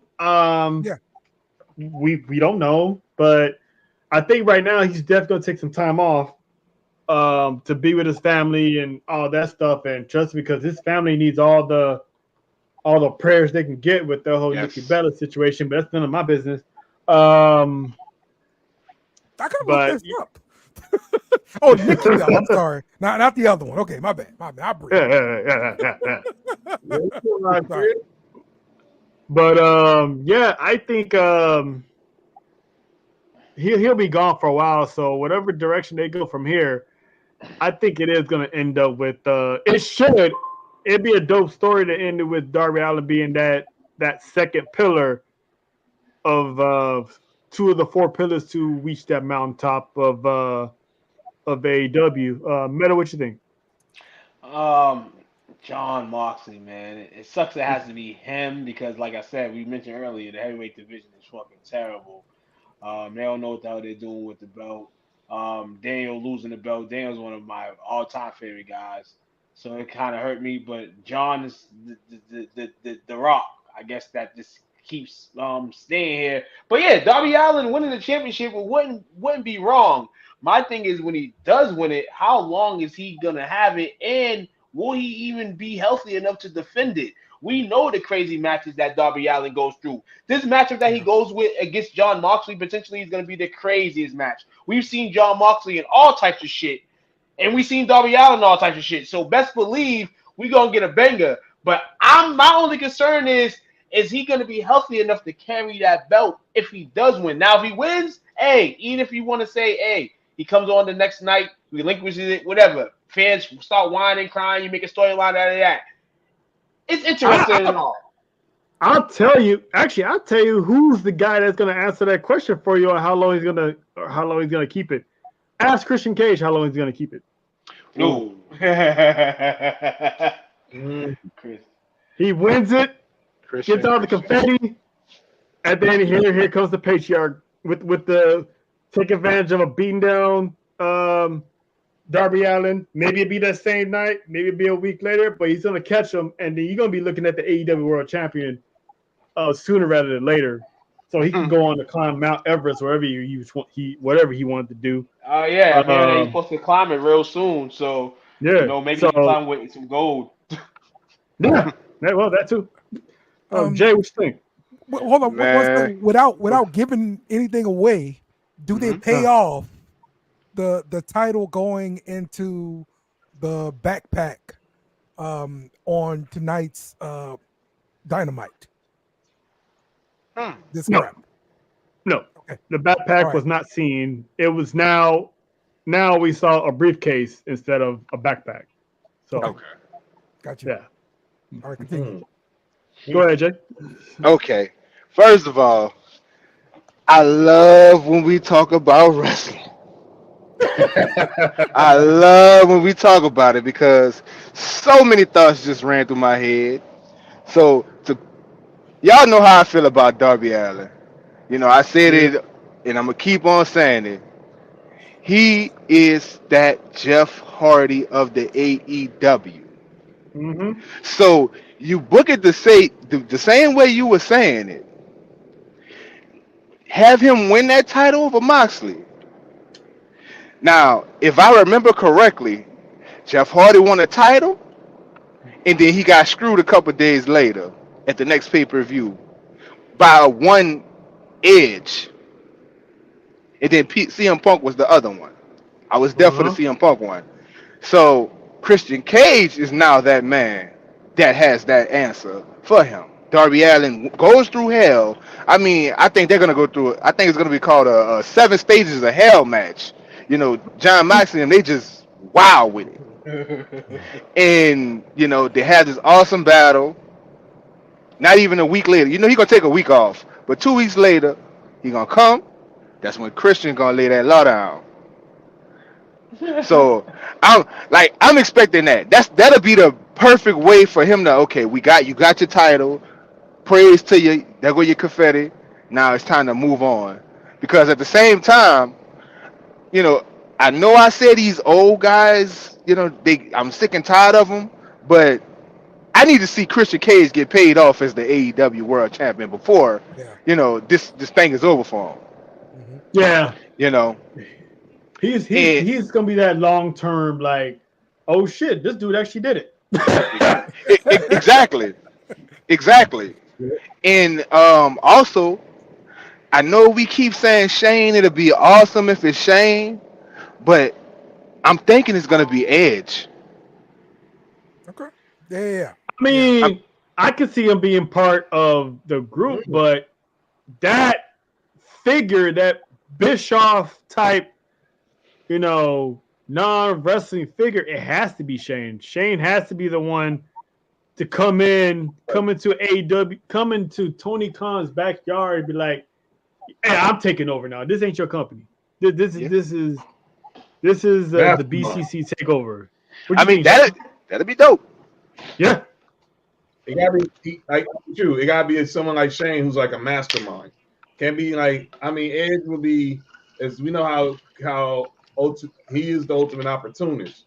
But like you need someone who has a little business savvy to carry out this hostile takeover. The same way like Terrell was saying with Eric Bischoff is pretty much working on the inside pause to get basically with the NWO as a double agent. You need someone who knows the ins and outs of how the business goes, and that person is going to be the guy who orchestrates this new world order of AEW. Yeah. Okay. Well, I got a question for you. What's gonna happen with the Elite and EVPs in the situation? Are they gonna stay heels? Or are they gonna you know, become these faces? Or are they gonna just disappear completely? I mean, honestly, we need to resolve that whole EVP Tony Khan power struggle. Mm-hmm. That's what we need to do. I think what's gonna happen is it's just gonna be like WCW and NWO, because when the NWO started invading, the Four Horsemen, if I'm not mistaken, they were kind of heels. You know, they was like a heel faction doing their own thing, but everyone reluctantly had to band together to take on the NWO. So I think, based on what we've seen tonight, with another BCC attack, the Elite were there, but the Elite was like, we're gonna go this way. So I think what's gonna happen is eventually the AEW locker room is gonna come to the Elite and like, hey man, y'all the big dog. What you gonna do about this? So either they try to strike up a deal with the BCC, or Shane McMahon does show up and be like, you know, Tony Khan, your boys here think they're running things, but my squad say differently. And eventually, to Dale's point, they're going to have to resolve that power struggle issue, and somehow the Elite going to have to form some kind of alliance with the rest of the AEW locker room, because if I remember correctly, when the beatdown was going on, some of the AEW locker room came down and they looked right at the Young Bucks and was like, why you guys still standing here? You know, help us. You know, so I think eventually the Elite will somehow, some way, maybe pick a side in this war, because I know for a fact that it's not just going to be the BCC. It can't be just the BCC. I think this is going to be a thing, and eventually they're going to come for the titles, because Mox said it today. If you're employed by AEW, you're the enemy. And I'm looking at this and I'm thinking to myself, Elite, they talking to you too. Like you basically running AEW, so they pretty much put you on notice as well. So I'm anxious to see how that's gonna turn out. And like y'all said, like, where does the Elite fit in all this? Because eventually they're gonna cross paths with the BCC. Oh yeah, quickly too. Definitely. It's Yeah, all So- know everybody. When Shane if and or Shane comes, it's officially war. It's officially wartime. So, man, along with everything else that's going on, man, this can be exciting for them. This can be exciting for AEW. You know, if they But do they- the right thing. But they need to do all in. Don't go half-ass. Go all in. So that means you need to go Ring of Honor. You need to pull everybody in this if you want this type of storyline to work and to be believable. Mm-hmm. So Exactly. bad, Bloody Exactly. is already gone. Yeah, that came and gone. I don't know. I mean, there's still anarchy in the arena. They can always pull that out the Sure. rabbit's hat. Hopefully it's not at Tropicana Field, because that thing is not going to be open anytime soon. No, they say not even have baseball there in 2025. Yeah. I mean, by the time they get it fixed, it'll be almost time for them to go into the new stadium that's being built. Yeah. Well, they might as well just take this time and just renovate that thing and do something else with it. Yeah. Right. Yeah. All right. Anybody else got any left to say with that main event before we go on to the closing? Let's give Brian Danielson his flowers, man. This is one heck of a run from a dude Can we get who Brian had Danielson overcome a lot of odds. Yeah. He overcame a lot. Obviously, I didn't follow Ring of Honor a lot back in the day, but when I first saw him on the TV version of NXT, obviously everyone knew who he was, but they knew who Brian Danielson was, this independent wrestler who was really who was just a straight dog of a competitor and skilled technician.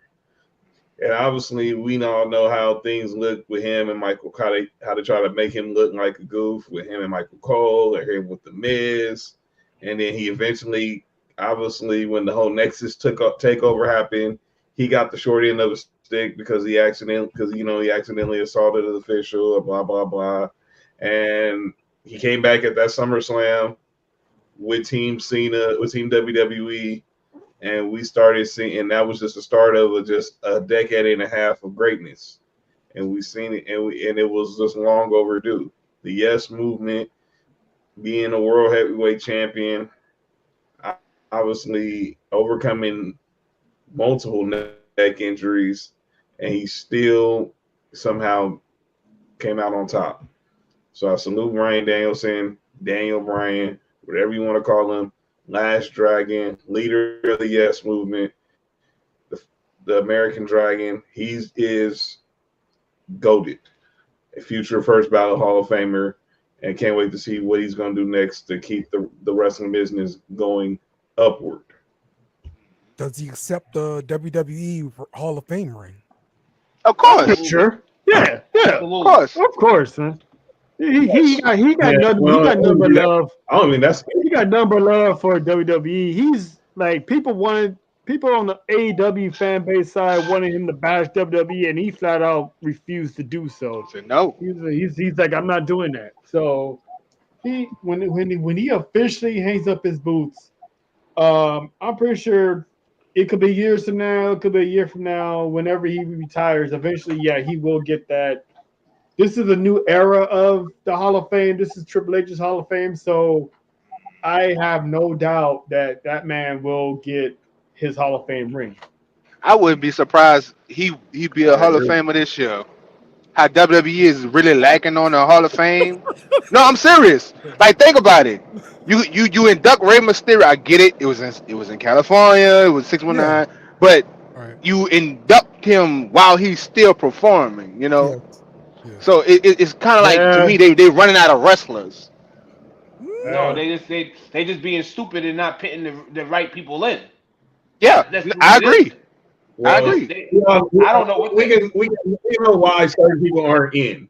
We know why certain Yeah. people aren't in, and a certain person was behind all of that. But Yes. look at this Hopefully that past Hall changes. of Fame, which was the first Hall of Fame in the Paul Levesque era.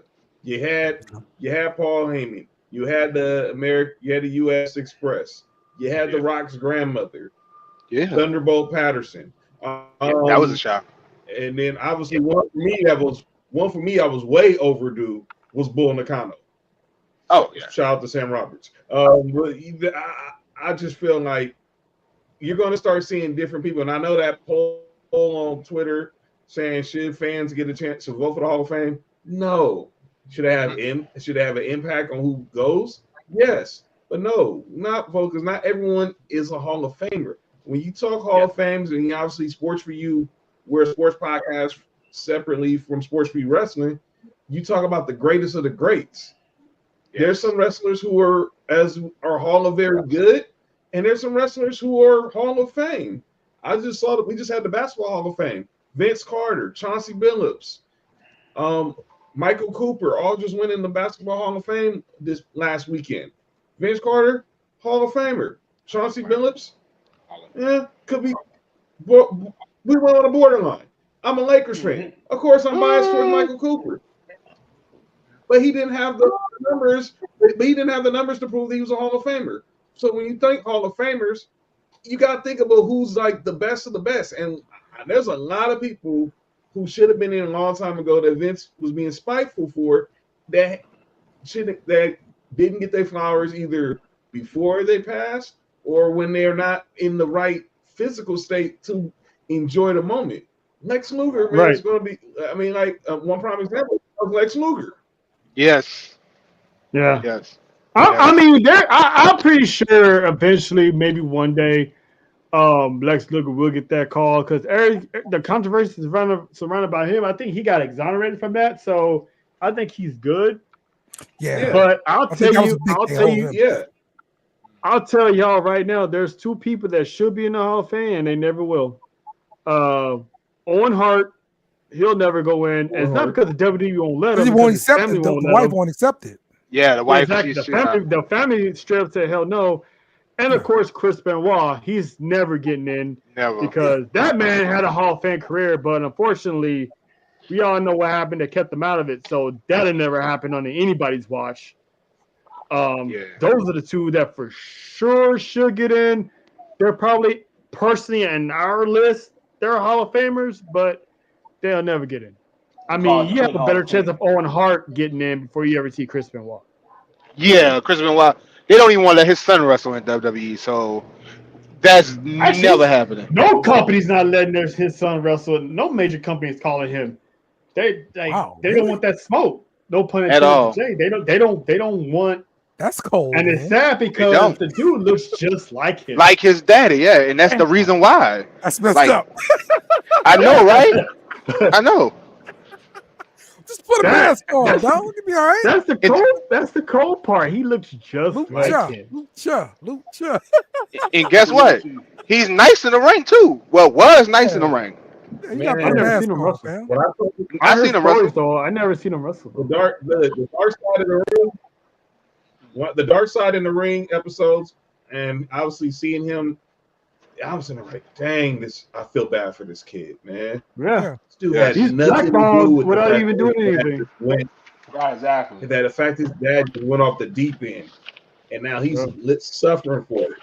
His family done suffer for it because I know he wants to put that behind him and live his life, but he can't live it. He can't go nowhere without someone saying, "You're Chris Benoit's son." I mean, you even saw with his sister, that moment, she hadn't seen him in like 15, she hadn't seen him since it happened.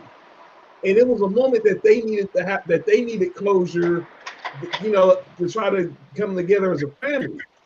And she said, one day she prays to God that she does have a heart and forgive Chris Benoit for taking her sister and nephew away from her. But right now, she's still grieving. And I tell this people, and we all lost loved ones. There's never going to be a timetable on when you can on grief. Yeah, that is true. That is true. And it's like he can live his life. He just can't live his life as a wrestler because he'll be stuck on the independent scenes forever, unfortunately. And usually WWE they love second generation, third generation talents, but that one, poor guy is blacklisted, blackballed without even doing a thing. He's exiled for being a seed. Gotta wear a mask though. All right, so what we like to do at the end of this show, we like to have a special segment that was created by good old John Watson over there from Sports4U. John, you want to let these people know, let the guys know on the pound, like everybody in the chat know what this segment's called and how we do? Excuse me. All right. It's time for the final segment of the show. Often imitated, it's never duplicated. It's our boy Uncle Dolomite from Too Much Game Podcast, favorite segment. Shout out to Dolly. Sometimes people say stuff in the media, in the sports world, and the wrestling world that need to be called out, and they never get called out. That's until you ain't never been on Sports4U. It is time for calling out names. So we're gonna call out some people in the wrestling world for something they said or did, and we're gonna let them have it and let them know that we saw that BS, and we're gonna call them out on it. I will lead this off with one James E. Cornette, aka Jim Cornette. Mm-hmm. Jim Cornette, we all know his history, but this dude really put his foot in his mouth this time. Last week, obviously, we saw Overfemi lose the North American title to Tony D'Angelo at the NXT show in St. Louis. Jim Cornette goes on Twitter or his podcast, I don't know where, but he said this. I hated his African accent. It sounded like Eddie Murphy in the Coming to America. Hello, this dude's from Lagos, Nigeria. Whoa. Wow. Wow. Wow. So you didn't think that the dude it really is Nigerian? Exactly. Wow. Talk about being tone deaf. Now, talk about being racist. Yeah, that too. I mean, he is from the South, he's come from the NWA and all them, territorial places back in the day. You know how those was ran. Mm-hmm. That's I'm surprised that's not controversial to some people, but it is 2024, I guess. We should be used to it by now, right? I mean, I think once he got called out for that one, like, this is not the first time he done said something racist like that before, involving a black, wrestler or whatever. And once that happened back then, they just know to expect that from him. Like, I don't think nobody's really taking him really serious now. Yeah, that's true. Hey, Jay, you got anybody from call out names? Anyone you want to call out? I think we got the same call out, so I'm gonna save it for you. I'm gonna have the comments and save it for you. All right. Meta, you got anyone you want to call out? Anybody want to call out? Is there anybody I want to call out? Nah, I don't need to call nobody out in terms of the wrestling shit this week, or the last few weeks for that matter. But if I had to round it up, everybody knows, man. Why does Liv still have the fucking belt on her waist? I knew it was coming. Mine. I haven't been here in a long time, but Liv Morgan is still the champion. That's something that I thought would not happen, and it's still. And now she got McCall. Now you got Raquel over here on her side. Like, what are y'all doing here? What are y'all trying to What's do? the problem, What are y'all Duke? I was waiting. I What's the was problem wait. here? I was waiting for this. I What's the knew Toot was problem, gonna though? say it.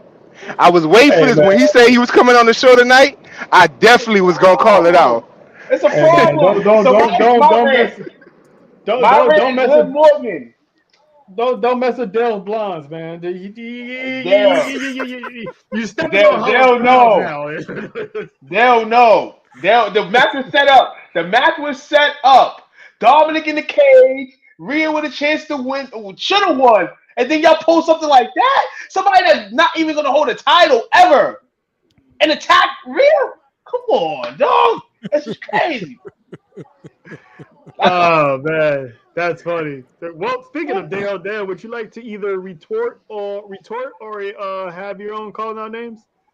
I do have somebody to call our names here, but I don't see the problem with Liv still having the title here too. So yes, please keep Liv with the title. I'm enjoying this very much. Thank you very much.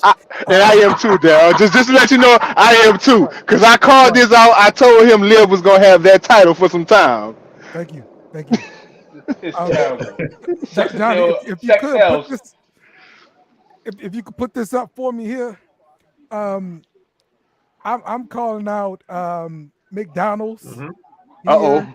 Uh Oh oh. to make no! this Uh oh. dirty Dom meal a thing for real. Okay. Oh no! All right. Let's make this partnership real.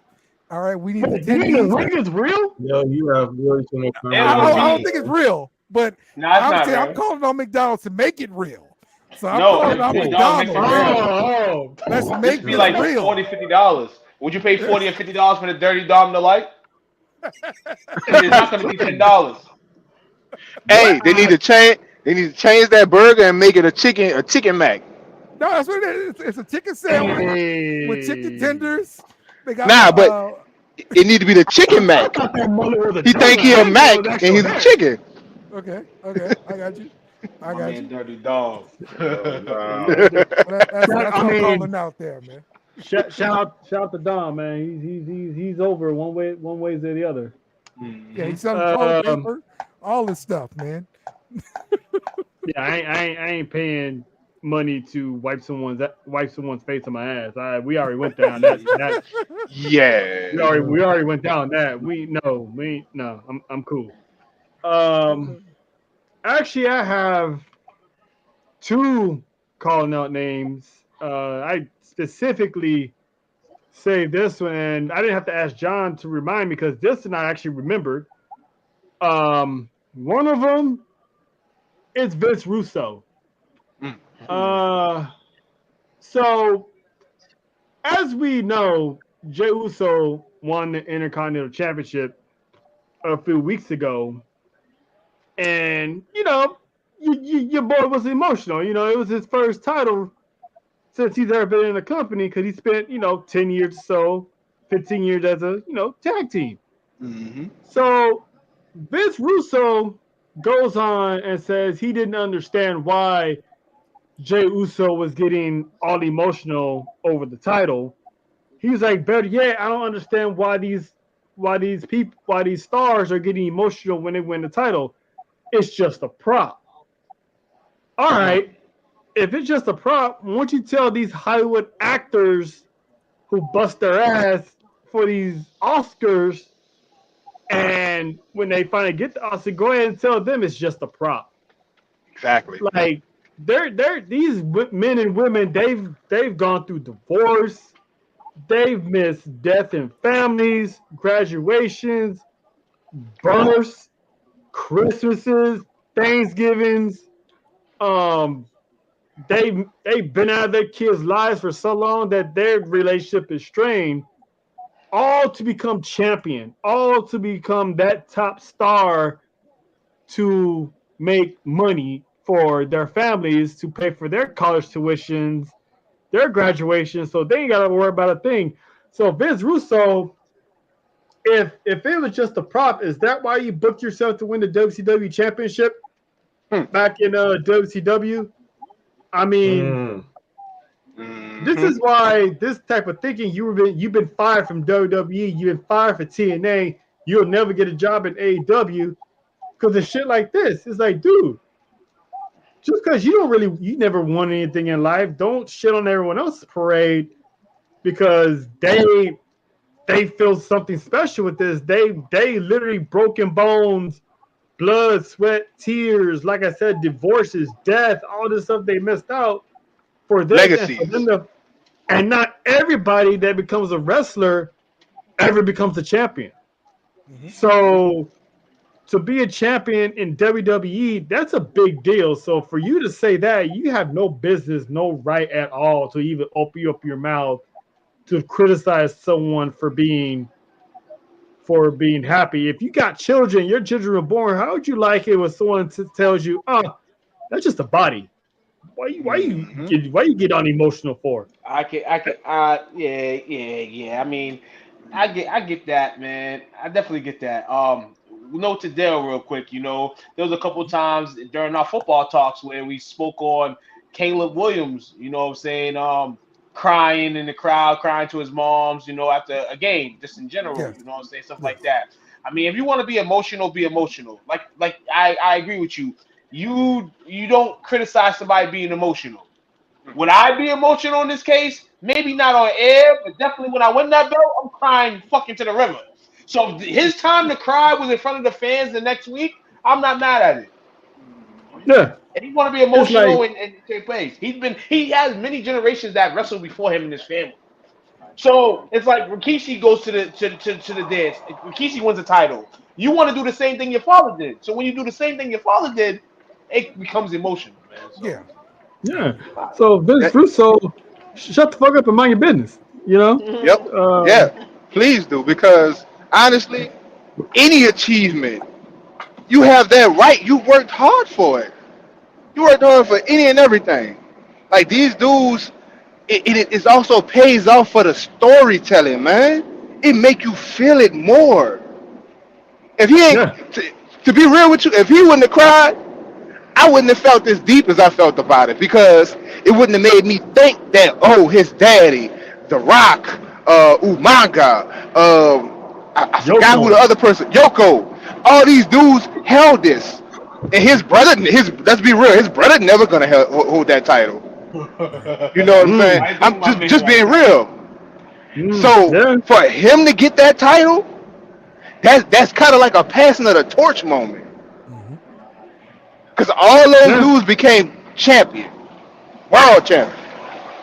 Yeah. And that Roman bothered me Reigns. because it's like, yeah, and Roman's another one. And like that kind of bothered me because Vince Russo's always said some dumb shit throughout his lifetime, and his booking never really made sense either. So it's like, why would you open your mouth about that? And so I'm with Rikishi. He told him to go fuck himself. Like Yep. Facts. so I'm with Keish on that one. And my second call out names is everyone on Twitter, everyone that's bashing WWE, everyone that's coming at Triple H's head for black representation. There we go. There we How go. many of y'all calling out Tony Khan for Miss Black representation in AEW? Speak, I said brother. this. Go ahead, speak. I said this earlier. Private Party has been a tag team for God knows how many years in AEW. They're pretty much legends in New York in hog wrestling. Um, you have these guys become one of the pillar tag teams on AEW. They lose matches. They barely win some. They lose. They pretty much put on screen to be a bunch of goofballs that don't go anywhere. And then you put these guys on primetime television, and they lose. Where's this outcry of black representation? Right? Willow Nightingale. Her title reigns are outside of AEW, except with the TBS championship.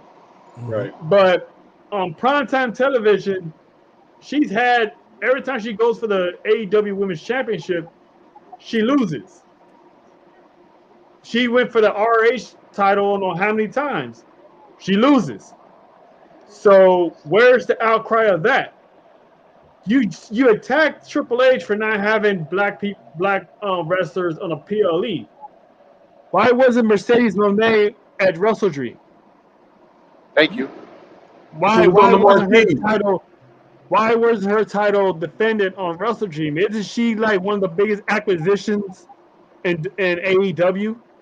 I think Where, her, Not where just is that, she's the highest paid didn't she defend her female title? wrestler. Didn't she defend her title tonight? No, that exactly? was Why the did she do that? That's Wow. crazy. Why did she do that at Wrestle Was Dream? that a You title could have match? took you could have took the Mariah May match and put that on Dynamite or somewhere. Why not have your black champion on a pay-per-view? Where's the outcry of that? Where's the outcry of Athena not being shown on AEW television in years? Yes. You keep her in Ring of Honor and have her hijack the title for over 300 days past Samoa Joe's record, but not once does it get highlighted on AEW. But you bring in Ring of Honor world champion to Dynamite. Sometimes you bring in the Ring of Honor television championship to Dynamite. There's been a few times you brought the Ring of Honor Pure Championship to Dynamite. Why isn't Athena defending her world championship on Dynamite? They bought the tag team title too. Oh, Yeah, where's hold she on, at? man. You know what I'm saying? Everyone's attacking Triple H for not booking black wrestlers right. MVP made a shot at Triple H for not representing black people right. Where's your comments towards Tony Khan? Oh, I forgot. You don't want to lose that big check you just got. So you're gonna throw shots at Triple H out the door because they didn't see you valuable anymore. Hold on. As if MVP and Shelton Benjamin wasn't in the script with somebody that's been shown poor black representation, and that's Swerve, the former champion. Yeah. But we already knew that was gonna happen. And he still didn't get his championship coronation when he won a title off of I forgot who did he beat? Samoa Joe. Samoa Joe. Where was his coronation? His first appearance, he went straight to a match that lasted probably like less than 10 minutes. Right, exactly. He didn't get no pyro. He didn't get time to, thank the fans for supporting them. They put it right to work. But by the way, that was a title match tonight. Huh? There was no title match tonight. That's stupid. It was a title match. Oh, it was a title match. That's crazy, right? I hate when they do that. I hate when they do that in WWE. I hate when they do that in AEW. Like, you have titles for a reason. I grew up with titles being on the line at pay-per-views. Okay, if you want to have a title on the line during the week, okay, fine. But at a pay-per-view, it should be mandatory. Like, what the hell? Yeah. And it's like, where is she at? Where's Athena? And she's been pretty much relegated. She's been pretty much, ever since she lost to Jade Cargill, she's been relegated to a Ring of Honor purgatory ever since. She's never been on AEW television. So it's like, all these people that's coming at Triple H, where's all this smoke for Tony Khan? If you're going to call out a company for not representing black people, you should call out all companies for not representing black people that way, because everyone's like, oh, well, they got Swerve and Mercedes as champions. I'm like, yeah. How are they being booked? When Mercedes won her championship, she got a coronation. Why didn't Swerve get one? So it's like it bugs me that these people. It's the black. Hold on. And I'm gonna say this right now. I mean, sorry. I feel bad for Athena and all that. This and that. The ladies, you know what I'm saying? They're getting a lot more shine than they used to. Shout out to the ladies, but they should definitely be getting all the shine that they need. She should be defending her title. If you're going to have cross promotions, all that, then she should be on TV. But yes, we know what type of world it is now, fellas. It's woman dominated. The black man going to get shitted on forever, no matter what company it is. And it's terrible. Triple H, and Tony Khan. Both of them motherfuckers. I don't know what we need y'all to do, but it's not hard. It's like basketball and football. We know the talented motherfuckers are on the court, and in the business too. There's some people that are that, but then they put this overall business scheme like, They thinking the Hulk Hogan's and John Cena's and their marketable people. And it sucks because that's not the market no more, man. The market is the Swerves, the Monets, the Willows, and everybody else in between as well. So Yeah. I And look, mean, I agree and disagree because I think WWE has focused more black yes, wrestlers than AEW has because I'm counting WWE as a whole. If you look at NXT, with the exception of Roxanne Perez and Tony D'Angelo, they got black champions over there. Montez Ford, the only reason why he's not being pushed as a top single star because he doesn't want to leave Dawkins behind. yep. So he's battling that. Otherwise, he already would have been like a top single star. So, and we're not gonna just forget about the bloodline. I mean, they're not black, but they might as well be. They're pretty much just as minority as we are. Right. Well, you might well add Roxanne to that picture too. Yes. Yeah. So it's like you got these guys on the PLE, and like I said this many times, the big stories will make the PLEs. Carmelo Hayes is on his way. Eventually, he's gonna get the gold off of LA Knight. He's gonna be the United Yep. States champion, and he's gonna be, defend that championship on a PLE. And the reason why WWE has championships defended on television is because if they got a PLE and it's so storyline heavy, you need people to still lock in on your go home shows and your fallout shows, and that's where the championship matches fall in place. That's where the tag team titles get defended.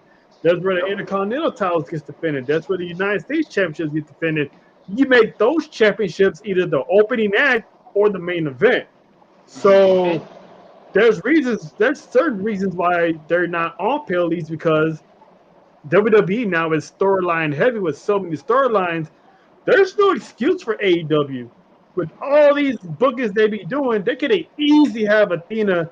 If you're gonna put Jay Briscoe on a pay-per-view and have him defend against Chris Jericho, why not bring Athena onto the AEW and have her defend the championship against like Anna Jay or against Hardy Cameron or somebody, if you're gonna do it that way. So my thing is, if you're gonna, like I said, if you're gonna attack WWE, why not? Why are you not calling out Tony Khan for the exact same thing? And in my personal opinion, Tony Khan's booking is way worse because Yes.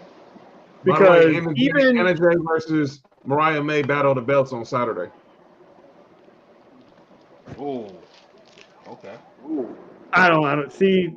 There's so many challengers that's supposed to be challengers, and all the people are stepping in. And that's another thing too. Tony Khan's having title matches every week for no apparent reason. So how are you supposed to get a storyline going if you defending against this person, this person, this person until you actually defend against the person you're supposed to defend it against? This shit makes no sense. Whereas in WWE, you're getting a championship match, but it's definitely storyline related, and it's not. You don't see all these people that's getting title shots, tag team title shots. There's a reason for it. Alba Fire and Ala Dawn, they lost against Jade and Bianca, so they had their title rematch. Damage Control, there's always gonna be a history between Damage Control and Jade Gargano and Bianca Belair. So that's why they were getting that title shot. So every title shot in WWE makes sense. AEW, it's like you get a title shot, you get a title shot. Oh snap! John, You're you on vacation. Hey John, you busy next week? You want a TNT title shot? Hey Jay, you busy? You want an All American title shot? Yo Meta, what you doing? Hell yeah. You want a title shot next week? Done. It makes no sense. So they're booking black the way they're booking African Americans. That really makes no sense to me. So it's like, why is people MVP criticizing them? But where's your opinion on Tony Khan? He's still mad. I got a He's still question. mad about the He's still mad about the group, man. That they didn't want to get the group back. So he had something to say on the way out the door, but he could have voiced that frustration internally. Maybe he did, maybe he not. But those one of those bitter party shots when you get fired from a company that you feel like you put your blood, sweat, and tears in. You always gonna have something to say about that company on the way out the door. because you feel that emotion at the time. But it's like when you was in WWE, what was your opinion on Tony Khan and how he booked the black wrestlers then? You didn't say anything about the competition at the time when it was how they booking their people. So why isn't everyone else doing it? And it's like it's unfair to Triple H that he's getting all this smoke and clueless Tony Khan isn't. I do you one better. Tell me how many black wrestlers in AEW have held titles? And then on top Willow, of that, wait, hold on. Willow, On, Swerve, and on Mercedes. on top of that, tell me within the last 2 months how many black people or minorities, period, have had title shots, have had the title within the last 3 months in all brands in WWE. You can't tell me because it's so many. So it's like MVP. Shut the fuck up. Like Yeah. you bitter. Like you're really bitter. You felt like you still can go. You don't want to give these young talent a chance to show what they got. Man, this is a whole new world. This is not 2002 anymore. You know? It's not even the 90s, in the 80s no more. The talent is coming straight from black wrestlers. I don't care what nobody tell me. Trick Willie, one of the hottest acts in the game right now. He'll be in the main roster within the next 2 months if they do a draft. Mm-hmm. You know, Roxanne Perez, same thing. You got Stephanie, what her name is, Barquez, Recorder. She's coming Yeah. in. She's coming in. I forgot the other young lady name that just had the title shot. Jillian. Julia. She came in. Like it's all these minorities are getting a chance, man. In WWE, that is the holy mecca right now. Yeah. Yeah. I don't It, I don't get it. it's like people are picking and choosing who they want to bash, and it's like, keep that same energy with everybody. That's all I ask. That's all. That if you're gonna do it that way, be fair and call out everybody else. Don't just call out the machine because one disgruntled employee who felt like he got devalued. So oh, and Dale said he had to go. So Shout out to Big Dale, man. Dale, All right, thanks shout out to for Dell. pulling up. It's been a long day. So we're gonna wrap this up. This has been a great crossover special, man. Meta, Jay, I appreciate y'all for pulling up and sticking with us. Hopefully this is Absolutely. not the All last time day. we hear from y'all. Oh no, Um, definitely not, man. I'm my fall schedule is about to kick in, so you probably see me a lot more than you see me in the summer. Summertime was one of the worst in terms of shifts and getting home, and yeah, it was too much. And you yeah, know I'm man. here. Anytime you want to talk wrestling, just holler at your boy. Let me know. For sure. John, is there anything else you want to add before we close this out? And I just want to thank the sport, thank the Best in the World crew for pulling up, Smoke, Meta, obviously Dale. Thank y'all for joining us, obviously, for this crossover edition, the Recap Wrestle Dream. And just stay tuned. Y'all will be back on the show. Trail will definitely be talking to y'all, and we will be doing this again. This was a great panel, and I love the passion. I love the conversation. It was all great, man. It was all great. All day. All Yeah, love and power for sports for you, man. No doubt. yeah. Thank you everyone for showing up. You can follow me on Instagram and Twitter on money_ice. You can follow John's handle at the bottom of the ticker is at John Watson0984 on Twitter and Instagram. Again, thank everyone for showing up. Everyone in the comment section from Blay, Bella, Cole, Dro, Angry Lakers fan, Laker girl, Tig, BS, and Beer Media. Appreciate all y'all for showing up. And we will catch y'all next Wednesday. Y'all be safe and y'all, keep the positive vibes going because in this day and age, we can all use it. So peace out and thank y'all. Take care. Peace out. All right, y'all. Have a good Peace one. out. You too.